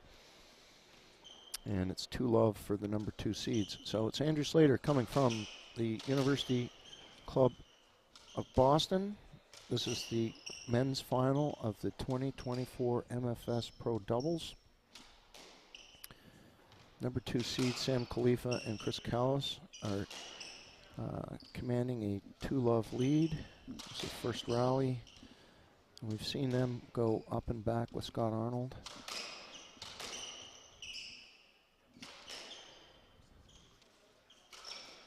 And Sam Khalifa has been hot with the shots. Actually, both of them have been hot with shots, and that's a nice reverse from James Stout. So they're coming in. 1-love, third game. So Sam Khalifa's from Egypt, lives in New York, and this is his first year playing with Chris. Chris's longtime partner, Manik Mathur, retired a few years ago to go into residential real estate in Manhattan. So if you're looking for a really nice spot to live in Manhattan, please call Manik Mathur. Best player in the world for many years.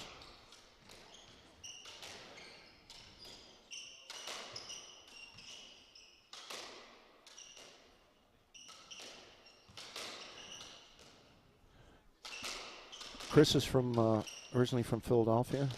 Racket Club. Oh, well, that's going to be a point to Sam Khalifa. So, yeah, and they're also checking the ball just in case the ruling goes against them. The ball is okay. Where were we? Yeah, Chris Callis. He came out of Philadelphia. He was a started at the Racket Club of Philadelphia, and then the ball is broken. We're warming up a new ball. So then he went to Germantown, Penn Charter, Princeton, and has been America's best doubles player for the last 6 or 7 years. Their opponents, the number 1 seeds, beat them at Heights Casino. James Stout, English, rackets director at the Racket and Tennis in New York City. His partner, Australian, he's the squash director at the Toronto Racket Club.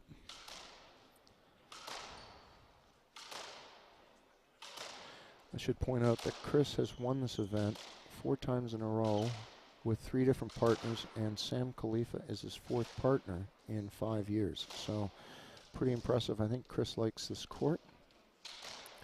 Shout out to the Gordon Anderson, who is semi-retired, but he built these 2 maple dowel walk courts years ago here at the University Club of Boston. Similar courts to these, Kinwood Club, the Pierce Court at the Kinwood Club, the one at Johns Island, among many others.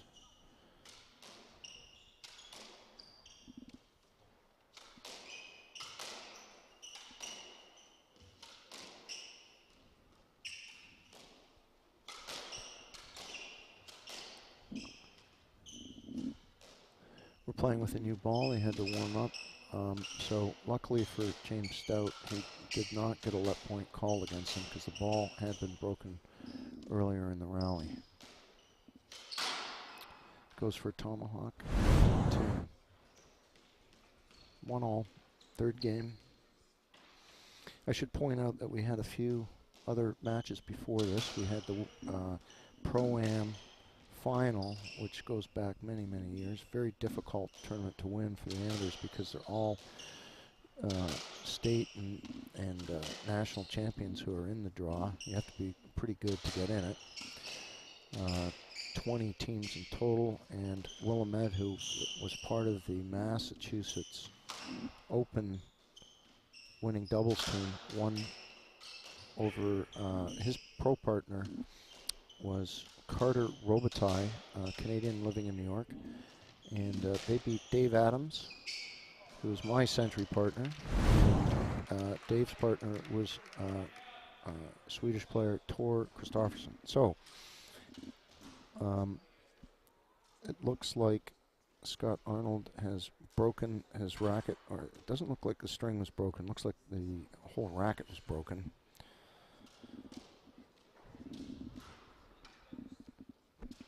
And we had an upset, big upset. Actually, the upset of the year went to Jana Shia of Egypt and Leen Hansen of Denmark. And they not only beat the number 2 seeds in their first match due to injury, and then they beat the 4 seeds down 0-2.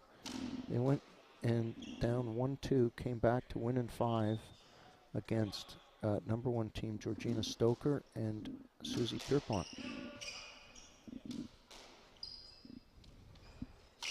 All right, we're back playing. Scott Arnold's got a new racket. Whether it's a good one or not, we shall find out. Maybe James Stout should. He's made 2 errors in a row here, and it's 3-1 for the number 2 seeds. And the reason why they're number 2 is more of the lack of points and inexperience of Chris Callis' new partner, Sam Khalifa.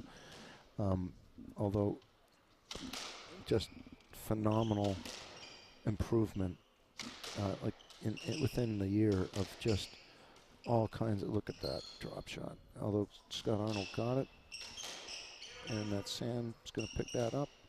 Nice lob. That's going to be trouble.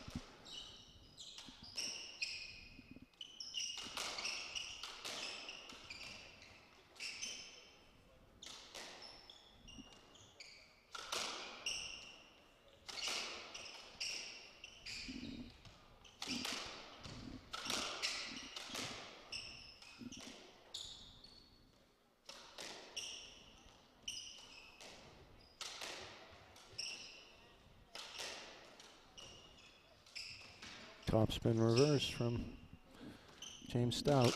Didn't fool Sam Khalifa. Too young and fast, and we're going to play a lot there. That's left side. We've got a good crowd here. We have a second level. Second year in a row we've had this viewing gallery. So those of you who don't know this, wow, that's a nice drop shot from Scott Arnold. He rolled it. Right next door, it used to be part of the University Club and was sold off during the Great Depression. It was a inexpensive hotel until Raffles bought it. Oh, and Scott Arnold's new racket that he got just broke a string, so he's off the court again after hitting a winner with a broken string. Anyway, the Raffles out of Singapore bought the property next door and gave the club $25 million for the air rights. And with that, we have got a brand new gym on one of the whole floors of the hotel. You know, glass 360 looking out onto Stewart Street. We have a new roof deck and a new upper floor that we have seating and a lot more viewing upstairs that we're looking down into the gallery. In fact, I'm like a golf announcer in a tower here right at the tee line, so I can see all of the all 4 corners of the court and not give up viewing space. Well, not too much. Okay, so another new racket for, oh, it's a different color too, so that's got to be a different weight. So 3-2, Khalifa serving to James Stout.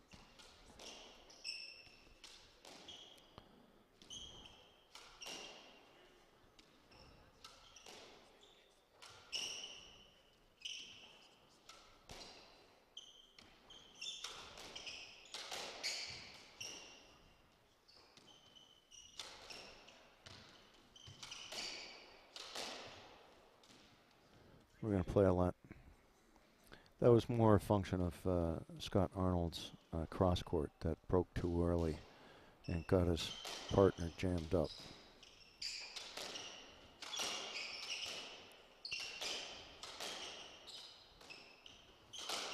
And trying through the middle again. James is going to go, okay, you're hitting, trying to, I can't get out of the way.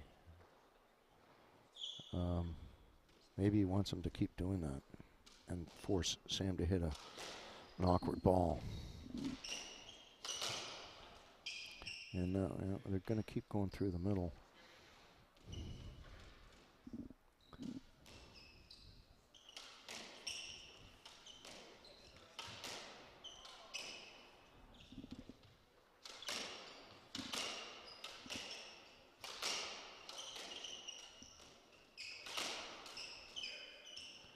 Chris Callis playing defense here, just getting the ball back.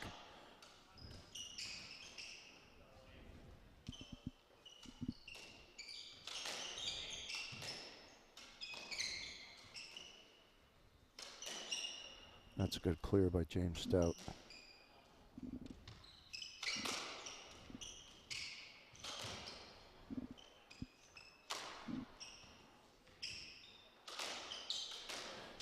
Scott Arnold tried to hit the neck. He just missed it around the back.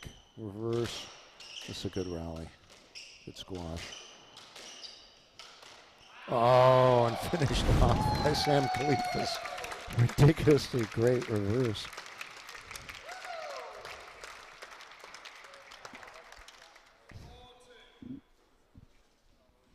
All right, Khalifa serving 4-2.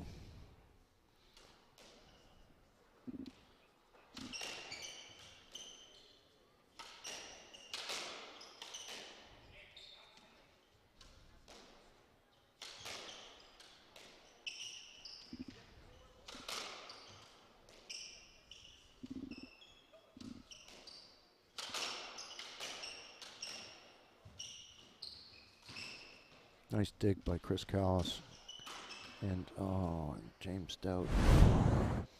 Surprised he didn't just lob that back. All right, 5-2.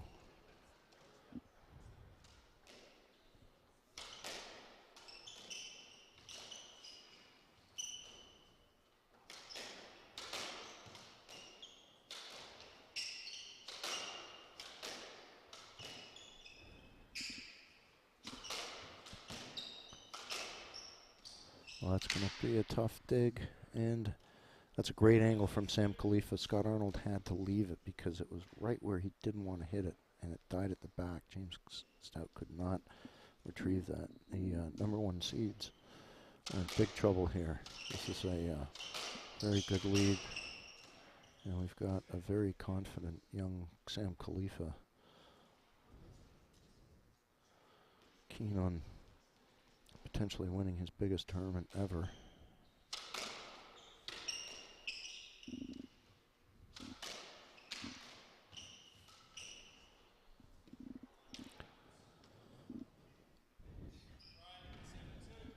I'm okay.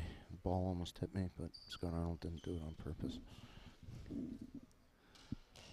I think he's trying to hit Sandy Tierney, who's right beside him.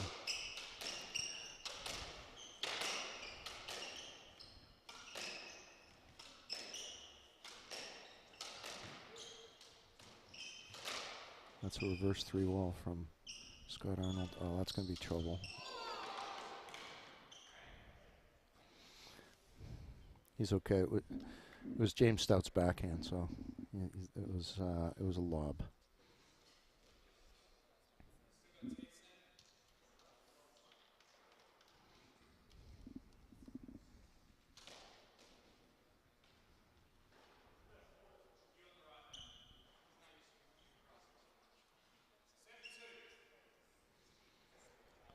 Yeah.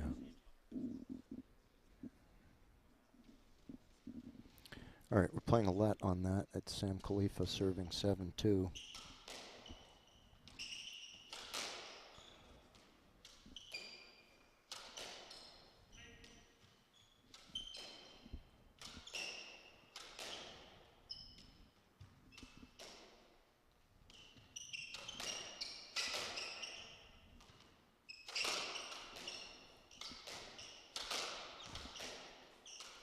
Chris is playing backboard here and got that one back. Good coverage by Sam Khalifa. Good dig.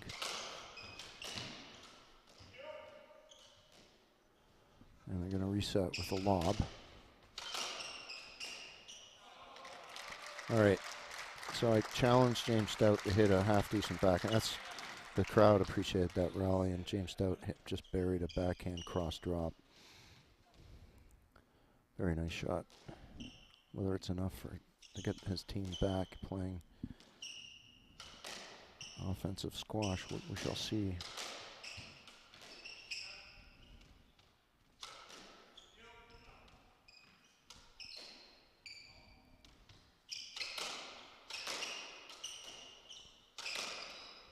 And that's a shot that Maurice Heckscher perfected. It's called a splat, where you go inside out, hits the front wall, side nick off the forehand side. Really nice shot from Chris Callis.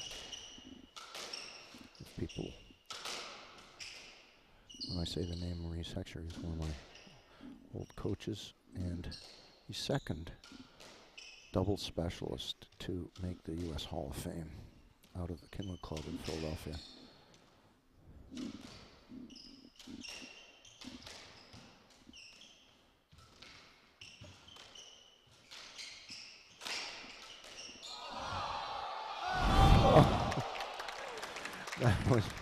That was a wild rally. That was just complete mess at the front of the wall, and Sam Khalifa, I mean, hit that ball trying to get it by Scott Arnold. He went around the back and he put it off out of the back wall, which just for him to get a racket on it was impressive. Well, Stout hit a nice straight drop, but they're way down. Number 2 seeds, Sam Khalifa trying to win the biggest tournament of his life in doubles.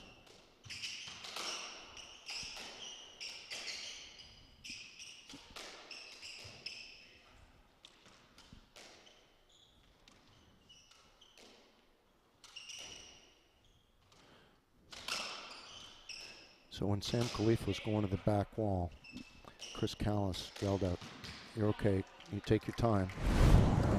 And then Chris had to get that one out of position. That's a nice shot. So the number 1 seeds are starting to play a little bit better.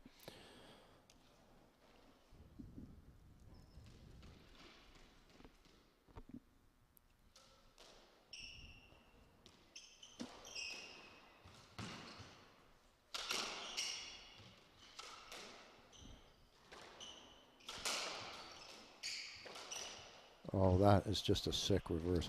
So Scott Arnold's got to watch that, because he wants to bump that backhand into the front left corner, but if Sam Khalifa gets to it, he's just firing that just unbelievable shot. Okay, and Scott Arnold, not to be outdone, just hit an overhead straight drop.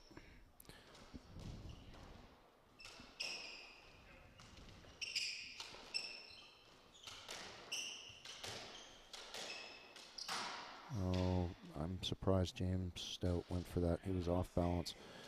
He was caught by Chris Callis' cross court. Big trouble, 11-6 for the number 1 seeds.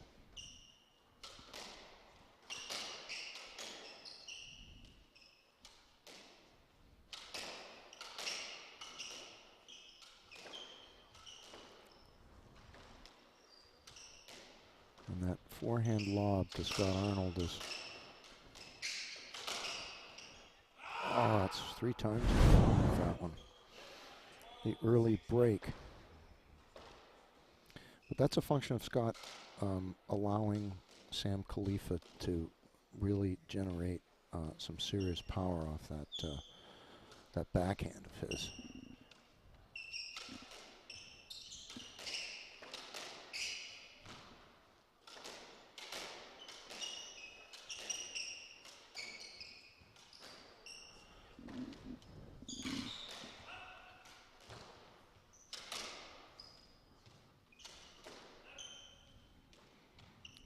So you notice that Sam Khalifa hit the floor once James Stout came around to play his forehand. There's a cross nick from Sam Khalifa. You have to be so worried about his backhand power now that you just are frozen, and he just slots it into that nick. Which he tried there again, missed, but at least he's moving, Scott Arnold. There's the lob.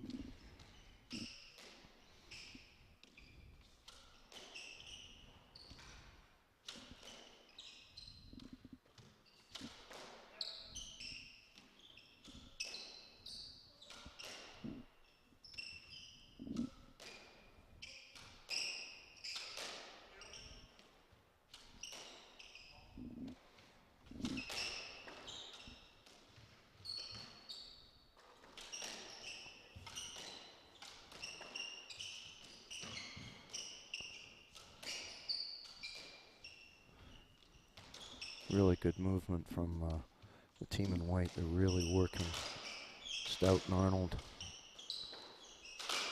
And there it is, a forehand cross winner from Chris Callis. And now we've got match point. This is what was a really close match at Heights Casino has turned into a complete blowout and really, really impressive squash from Sam Khalifa and Chris Callis. Oh, and ends it with a rolling nick. That was tremendous. So we're going to have presentations and so forth here. Hope you enjoyed our coverage today. I want to thank Jeff Osborne and Susie Pierpont and Ashley Davies for helping me out over the weekend, and in memory of our buddy, my dynamic duo, Will Hardigan. Thank you, Grace, too.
that this is the first time two Egyptians have ever won SCA event.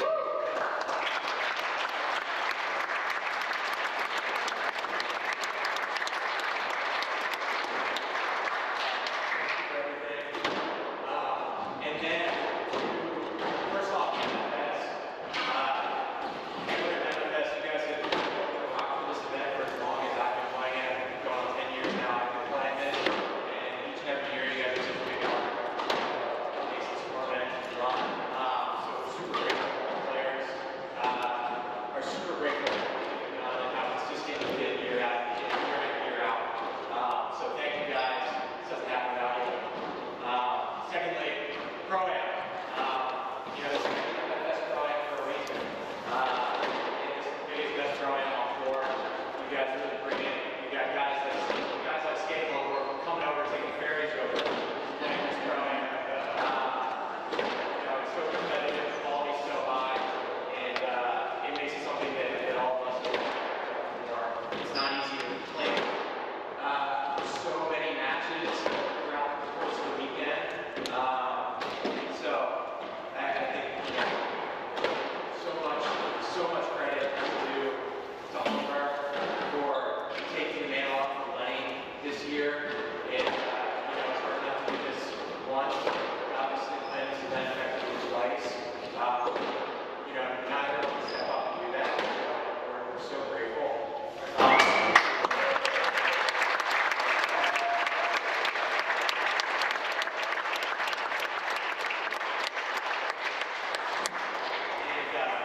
You guys have not had the easiest year, obviously.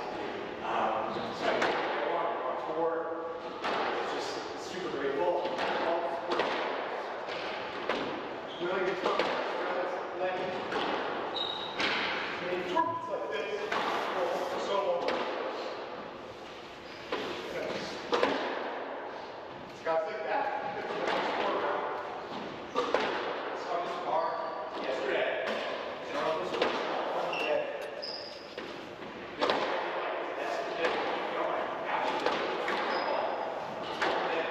Here, because there are a handful of guys across the country that have stuck with it.